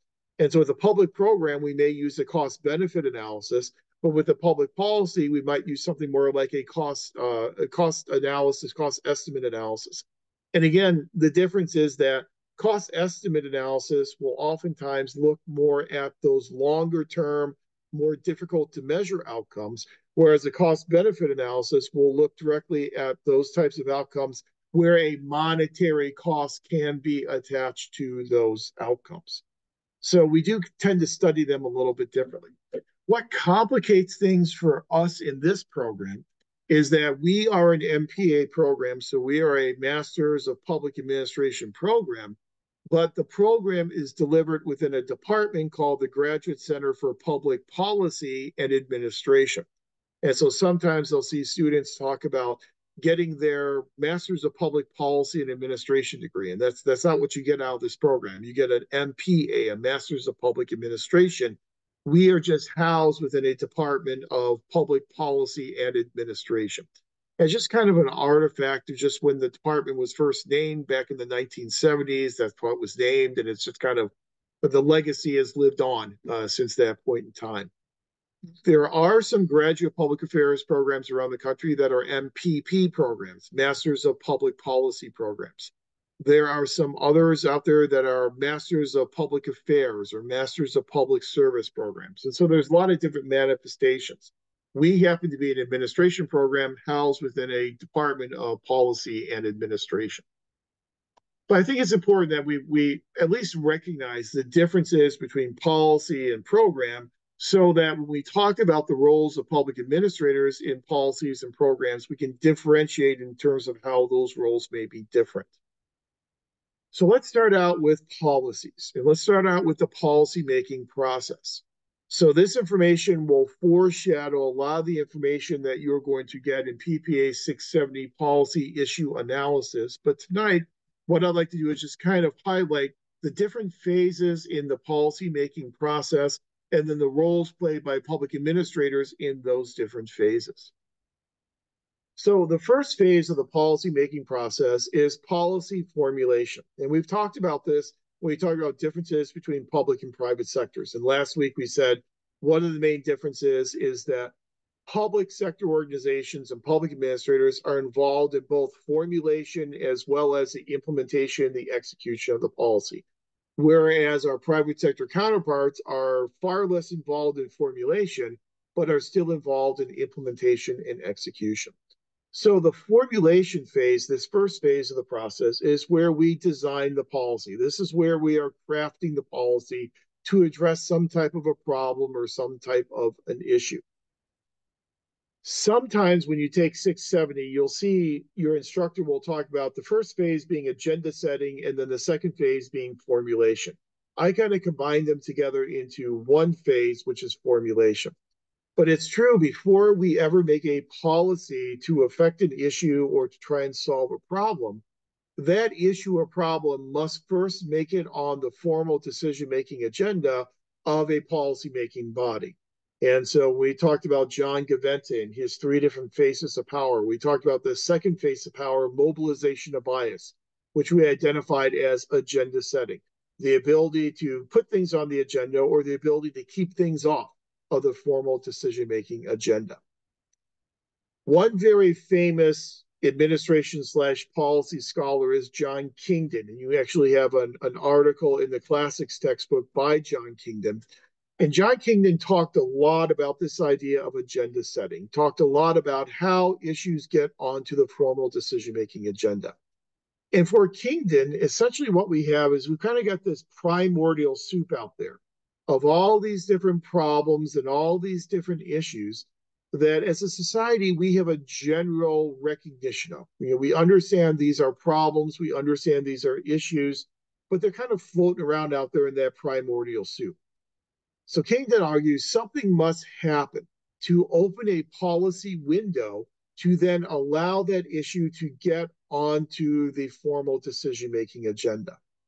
What happens is oftentimes what we call a triggering event. So there's some big event that occurs that galvanizes public opinion around the idea that we need to change the way in which we are addressing this problem or this issue. So September 11th was a triggering event that made us rethink how we were addressing the problem of the potential for terrorist attacks and how we were addressing homeland security policy. And so we end up with a Department of Homeland Security, we end up with a TSA, we end up with all these fundamental changes to the way in which we control air travel from a federal perspective.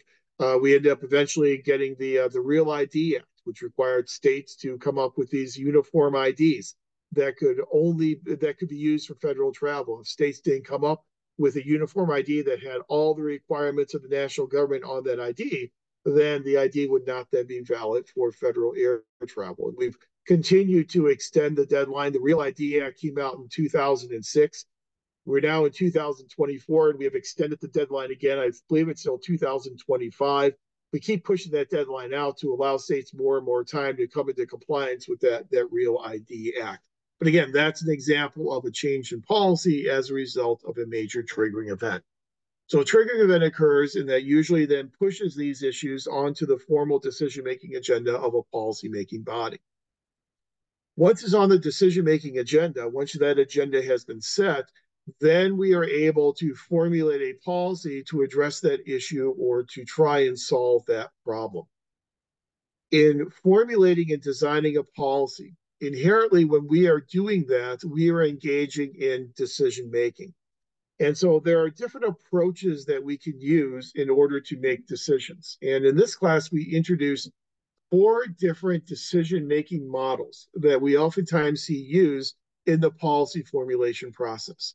The rational comprehensive model, incrementalism, mixed scanning, and the garbage can model of decision-making.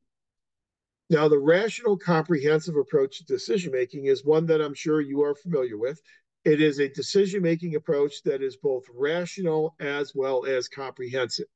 So what makes it rational is that we are going to clearly identify the goals that we want to achieve with this public policy. So here is the problem. We identify that problem, and then we identify our goal in trying to resolve that problem. That goal is then clearly identified, clearly defined, and typically agreed upon by most decision makers. So that's step one of rational comprehensive decision making. Once you have clearly identified the problem you're trying to solve and your goals in trying to solve that problem, then your second step in rational comprehensive decision making is to go out there and collect all the information out there, all the available information for the purpose of then identifying solutions to that problem, potential alternative solutions to that problem. Those alternative solutions will then be the means for achieving the ultimate goal of resolving or addressing that problem. So we use that information to then put together this full range of alternative policy approaches that we can use to address and resolve a problem. It is a full range because that full range is based upon all the information that is currently out there. From that full range of alternative policy solutions, we will then select the best solution, the best alternative, and then implement that best alternative, that best solution as part of our public policy that we design. So the goal here in rational comprehensive is based upon all the information that is out there, we will select the best alternative, and this public policy will then represent the best solution to the issue or the problem that we are trying to address. Clearly, the advantages of rational comprehensive decision making is that it is rational and it is comprehensive. We are collecting all the information out there. We are developing a full range of alternatives, and we are then selecting the best alternative. Ostensibly, if we select the best alternative, that best alternative will then do the best job of addressing the problem and solving the problem that we are trying to solve. Obviously, there are criticisms, there are problems with the rational comprehensive approach. One criticism is the problem of externalities.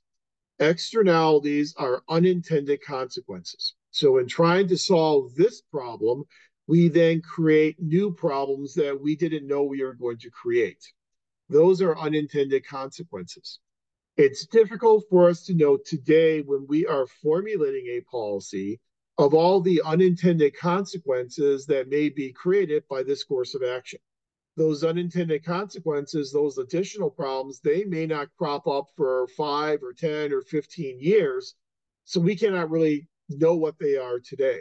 And you think about maybe we come up with, in terms of auto safety, we come up with an alternative to airbags. Then we find out 5 or 10 years from now that the chemicals that we use in that alternative to airbags, those chemicals are making people sick.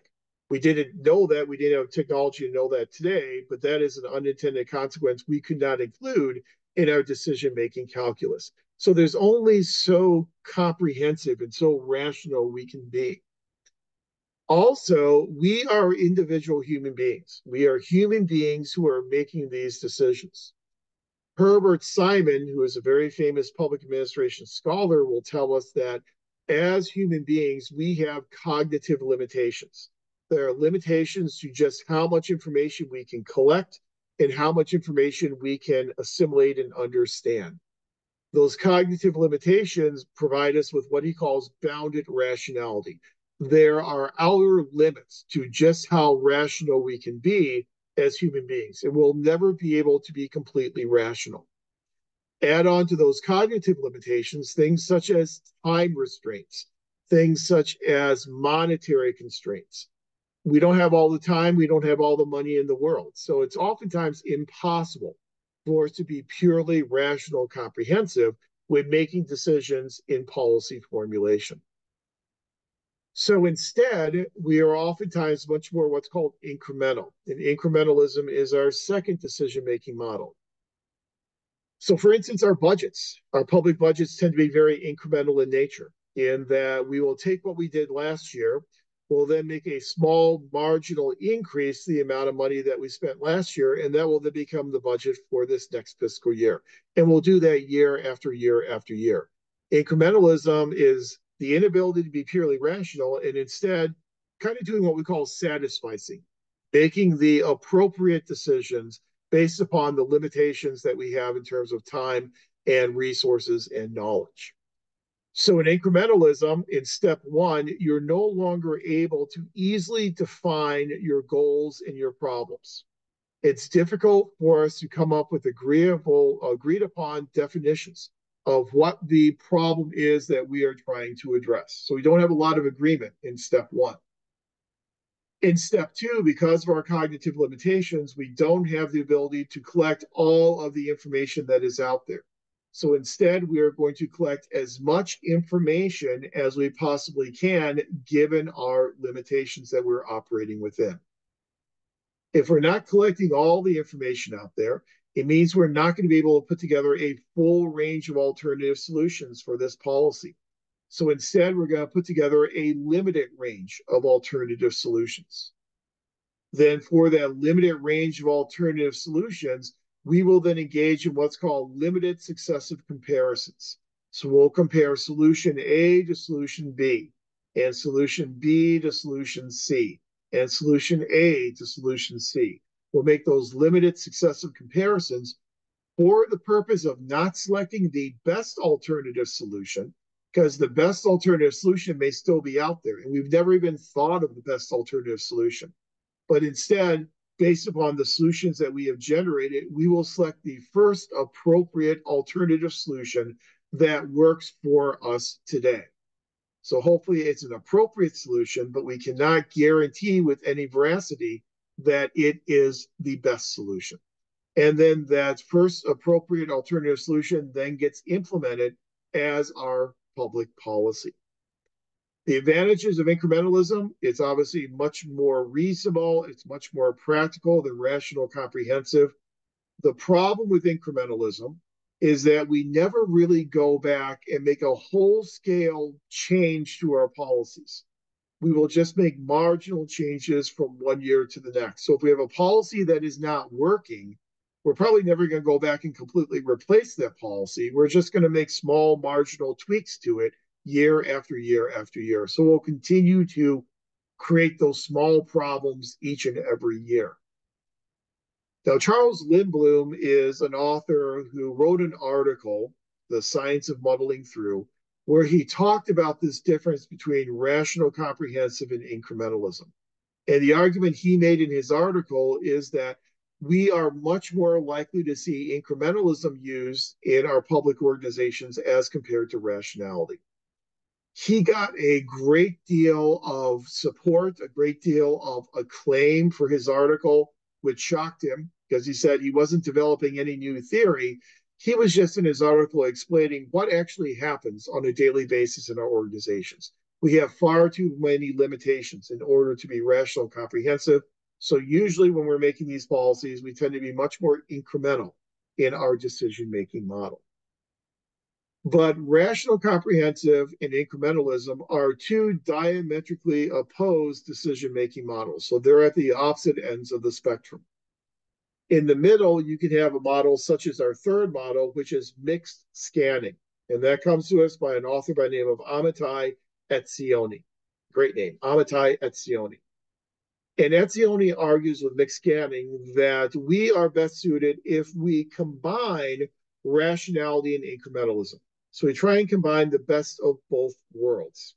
So for very big monumental issues, we will try and be as rational as we can possibly be. For incremental small issues, we will be much more incremental in our decision making. So a great example of this is in public budgeting. When you go on and take your PPA 555 public budgeting course, you will talk about the difference between operating budgets and capital budgets. Operating budgets are used for the day-to-day functioning of a governmental entity. For operating budgets, such as how much we're paying people, and the salaries we're paying people, and the supplies we use on a daily basis, the cost for maintenance and the cost for utilities, all those types of decisions are kind of mundane day-to-day types of decisions. So we tend to make those budgets in a very incremental type of manner. However, if we're making a decision about building a new school or a new city hall or a new police department or a new recreation center, those are kind of monumental decisions. Those are buildings that are going to cost us tens of millions, if not hundreds of millions of dollars. And they're also projects that we're going to be living with for future generations. We're going to be living with them for decades. So, since it's such a big monumental issue, we're going to try and be as rational as we can be in making those decisions. And so those types of capital projects go into a separate budget known as a capital budget at the state and the local level. So that's a good example of when we're incremental versus when we are rational. Incremental for small issues, rational for bigger issues. It makes a lot of sense sitting in a classroom, but the problem is that it's also relatively subjective. What is a big issue for one person may be a small issue for someone else, and vice versa. So there is a lot of subjectivity in how we categorize big versus small issues. But it provides us with a way in which we can combine rational, comprehensive, and incrementalism together in what's called mixed scanning. The fourth decision-making model is one that I am personally very fond of, and that's what's called the garbage can model of decision-making. Now, I like the model, the garbage can model, but I hate the name garbage can. Garbage can, I think, is a bit of a misnomer. A garbage can, you think about, you just throw all these ideas in a garbage can, you shake them up, and what you get is what you get. That's not garbage can model decision making. There's a lot more rhyme and reason to this decision making model, but it is what it is. It's what the authors named it. So it's garbage can model of decision making. In garbage can model decision making, policies are formulated and decisions are made at the confluence of four different streams, as the authors call it. The four different streams are the participant stream, the problem stream, the solution stream, and the choice opportunity or triggering event stream. So first off, you've got this participant stream. In order to formulate a policy or in order to come up with a new policy or to make a change to an existing policy, you need to have the quote unquote right people in decision making places. You have to have decision makers who are predisposed to making a big change to the way in which we are dealing with this policy or dealing with this issue. So you kind of have to have an agreement among your policymakers that yes, it is time to formulate a new policy or make a change to an existing policy. Then your second stream is what's called your problem stream. So in the second stream, we have all these problems that we need to address that we are aware. So we've got all these problems that we understand we need to address, but eventually one is going to kind of come to the surface, oftentimes through a triggering event. We've got a stream of problems. Then third, we have a stream of possible solutions. And this is where garbage can model decision making is much different than our three previous models. In rational, comprehensive, incrementalism, and mixed scanning, they are very linear decision making models in that here is a problem. Now let's develop a solution, either the best solution or the most appropriate solution, in order to address that problem. So in those three decision-making models, problems predate solutions. In garbage can model decision-making, which makes it a little bit muddier, solutions may predate problems. So there may be solutions that are floating around out there that were developed for a similar problem 50 years ago. And we can take that solution and apply it to a modern day problem. So I like to kind of refer to this as a Quentin Tarantino decision-making approach. So if you're a Quentin Tarantino fan, you know that his movies are oftentimes non-sequential and they kind of bounce around all over the timeline. Well, that this is can be a non-sequential, non-linear type of decision-making process. Solutions may predate problems. We had mentioned earlier tonight about welfare reform in the 1990s. That's a great example of garbage can model decision making. We had a Democratic president and we had a Republican controlled Congress that agreed that the primary problem with welfare was that it was a self perpetuating cycle and that we needed to move people from welfare into work. So we knew what the problem was. The solution was a solution that had been developed decades earlier called a block grant. And block grants are those grants that provide more flexibility to the recipients in how they spend the money, as long as the money is being spent to further the policy goals. So we create these things called temporary assistance to needy family grants or TAMF grants, which were block grants. And we replaced categorical grants with these block grants. We didn't develop block grants in 1996. We used block grants that have been developed 40, 50 years earlier. So it's a really good example of how sometimes solutions can actually predate those problems. And then our fourth stream is what's called the triggering event stream. And I kind of like using triggering event as opposed to choice opportunity because choice opportunity is a little bit too of a optimistic type of term for a lot of these triggering events. So, the assassination of a president, like with the assassination of President Garfield, was a triggering event for the passage of the Pendleton Act. The assassination of President Kennedy in 1963 was a triggering event for the creation of the 25th Amendment. And so these trigger events galvanize public opinion that we really need to make a change to our policies. As we said before, September 11th was a triggering event for major changes to Homeland Security policy. Here's an example of policy formulation using the garbage can model of decision making. So back in 1996, we had this very high profile airline disaster, which was the crash of ValueJet 582. The jet crashed in the Florida Everglades, killing everyone on board, over 110 people. We realized that the problem was that with this ValueJet crash, what had happened is a fire had broken out in the cargo bay of the plane. That fire then progressed, and before the crew knew that there was a fire, the fire had already burned through some of the controls and through some of the electrical systems, making the plane unrecoverable, and the pilots could not recover the plane, and it ended up then crashing in the Florida Everglades. So we kind of had a problem that we knew what the problem was. We had to try and detect these fires in these planes. We had the participants in place. So we had consumer rights groups and members of Congress who were predisposed to go ahead and formulate a policy to address this problem. The solution was a pre-existing solution. That solution was a very simple one. It was the use of a smoke detector. Smoke detectors have been around for decades, but we required smoke detectors to be placed in the cargo bay of planes so that we could detect these fires before they got out of control. And the triggering event that brought all these streams together was obviously that crash of the ValueJet 582. So it's a good example of how all these four streams flow together at the confluence of those streams. That's where this policy was formulated.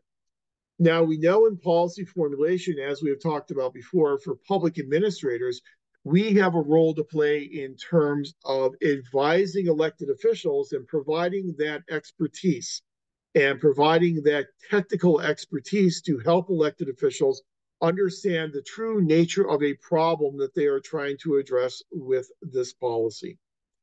We also have a role in policy formulation of bringing issues to the attention of elected officials. So there is an agenda setting role as well that public administrators will play. If public administrators are implementing a policy on a daily basis and they identify here are some problems with how this policy is being implemented, those problems can then be brought to the attention of elected officials. Elected officials can then reformulate the policy or come up with a different policy to try and address some of those implementation problems. And so there are a lot of roles that public administrators play in policy formulation, much more so today than what Woodrow Wilson told us about back in 1887. I think with each passing year, public administrators get more and more involved in policy formulation, not because they are motivated by power, but rather because it's a necessity in order to create better policy. So once a policy is formulated, that policy then has to be implemented. And so the second phase of policy process is implementation execution. I think last week we talked about is execution. Implementation execution, it's the same type of thing. So in the second phase, we are implementing this policy that has been formulated. This is where it's the primary role of public administrators to implement these policies. So with these policies, when they are passed by a legislative body, as we talked about last week, they tend to be, or 2 weeks ago, they tend to be passed in a very vague, ambiguous nature. The more details you put into a policy, the less likely you are to get a majority of an elected body to approve that policy. So they come out of Congress or a state legislature in a very vague nature. And so the details about how they are supposed to be implemented, all those details about how the policy is, eligibility requirements of the policy, and all those things come to us from the administrative rulemaking process done by public administrators. So the administrative rulemaking process, a public agency will put out a public notice saying that the agency is going to write new rules to govern the implementation of this policy. They will then solicit public comment on those new rules. And so the public in written form can submit their comments. The agency will oftentimes hold a public hearing, and people can then go and speak to these new rules with their support or their objections.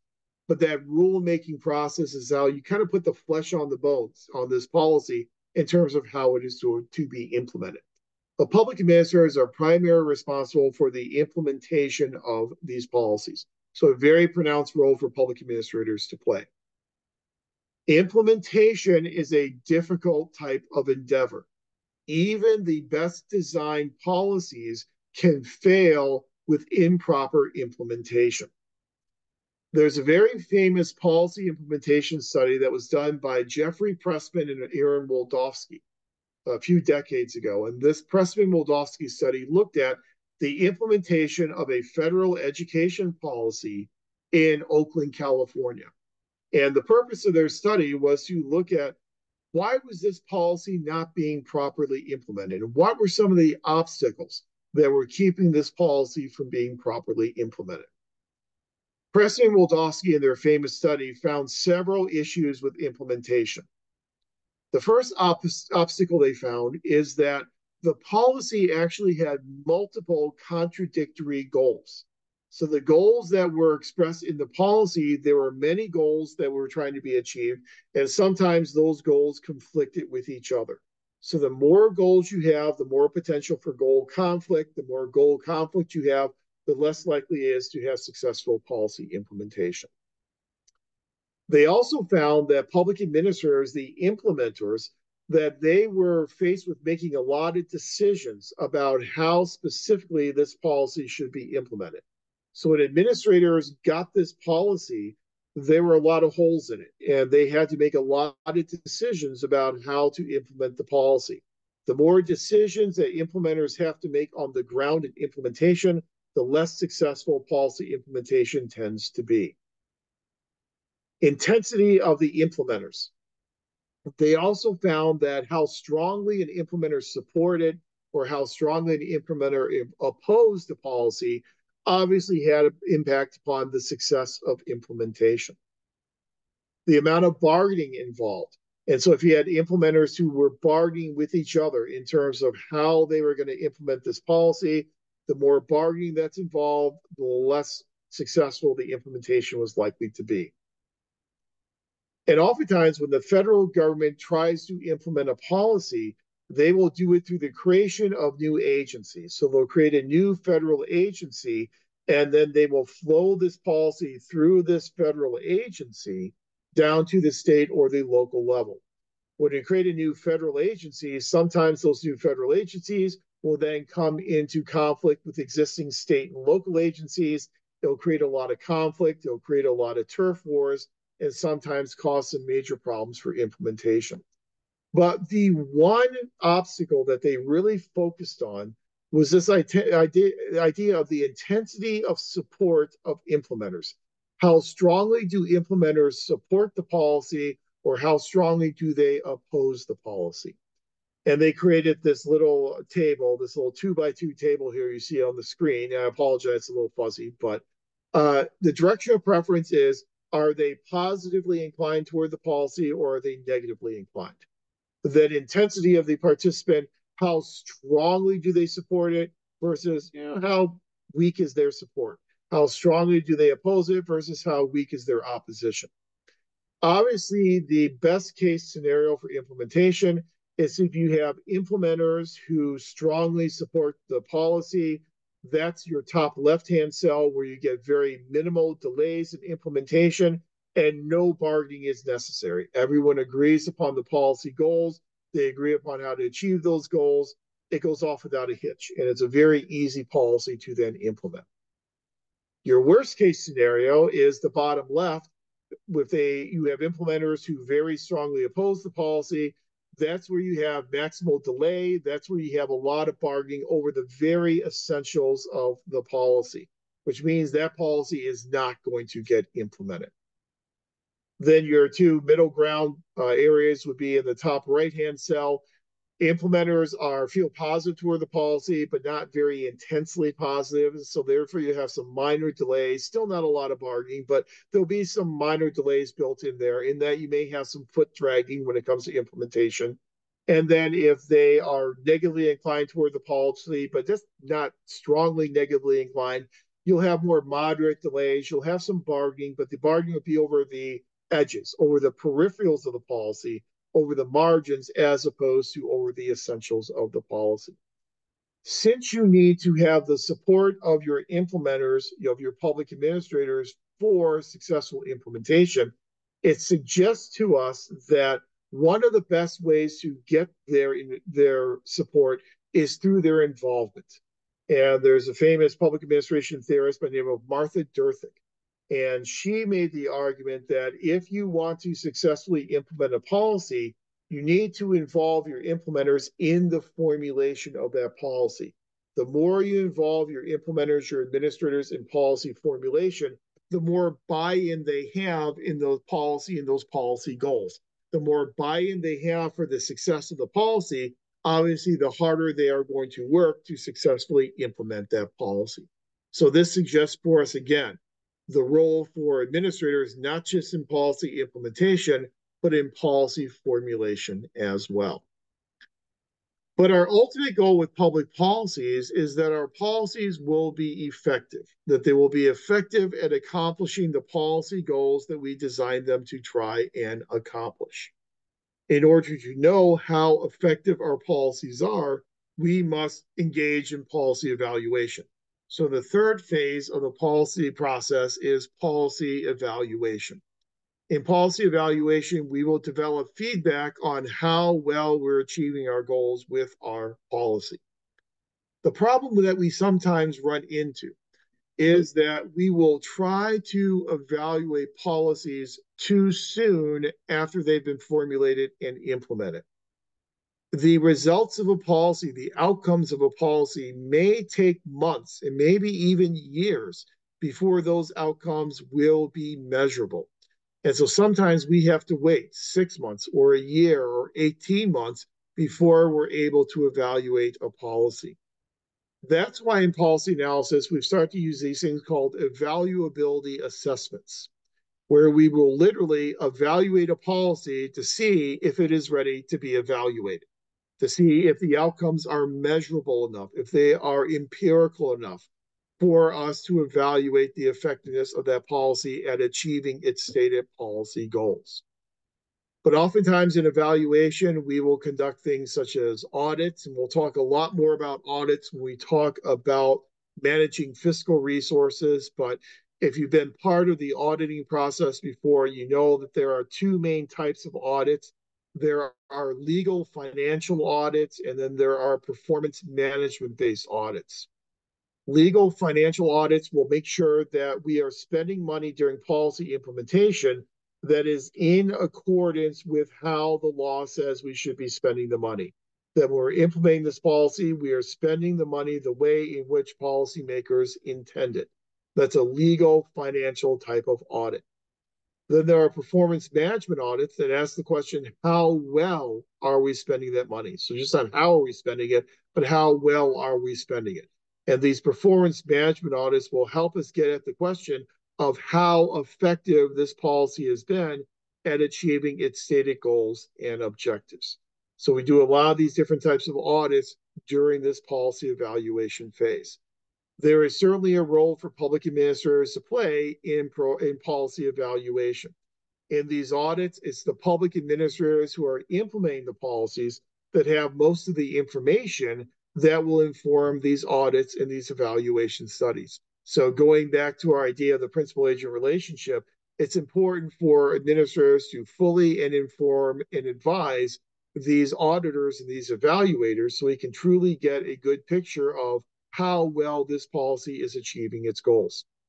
If the policy is not achieving its goals, then we have to have a feedback loop where that information can go from the evaluation phase back into the formulation phase so that we can take this evaluation information and we can then apply it to the decisions we make in either reformulating that policy or perhaps getting rid of that policy and replacing with a policy that is likely to be more effective at achieving its goals and its objectives.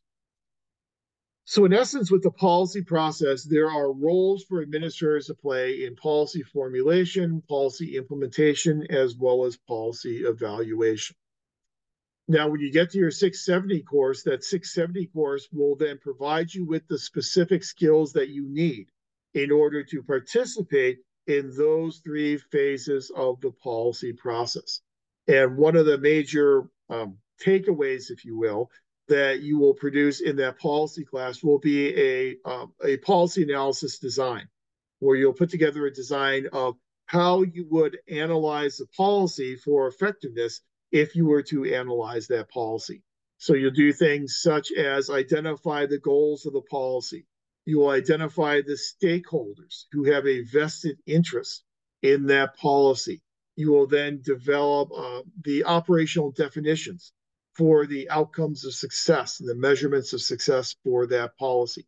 So 670 will give you the skills that you need in order to effectively participate in all three phases of the policy analysis process. Then we know that these policies are then supported by these specific public programs. So clearly, public administrators also have a role to play in implementing these public programs and then evaluating the success of these public programs as well. So that's the next topic that we will move to. We're not going to do it tonight because we only have 15 minutes left, and this will take longer than 15 minutes. So we'll hold off on this information. When we get together again next Tuesday, the first thing we'll do is I'll go through the final assessment with you. We'll go through all those scenarios to make sure everyone's comfortable with the final assessment. Then we'll move into a discussion of program evaluation and the roles played by public administrators in the implementation and evaluation of public programs. From that point, we'll then talk about effectiveness because our whole discussion of policy analysis and program evaluation is predicated upon measuring effectiveness. I don't know how many times tonight I've said measuring the effectiveness of a policy.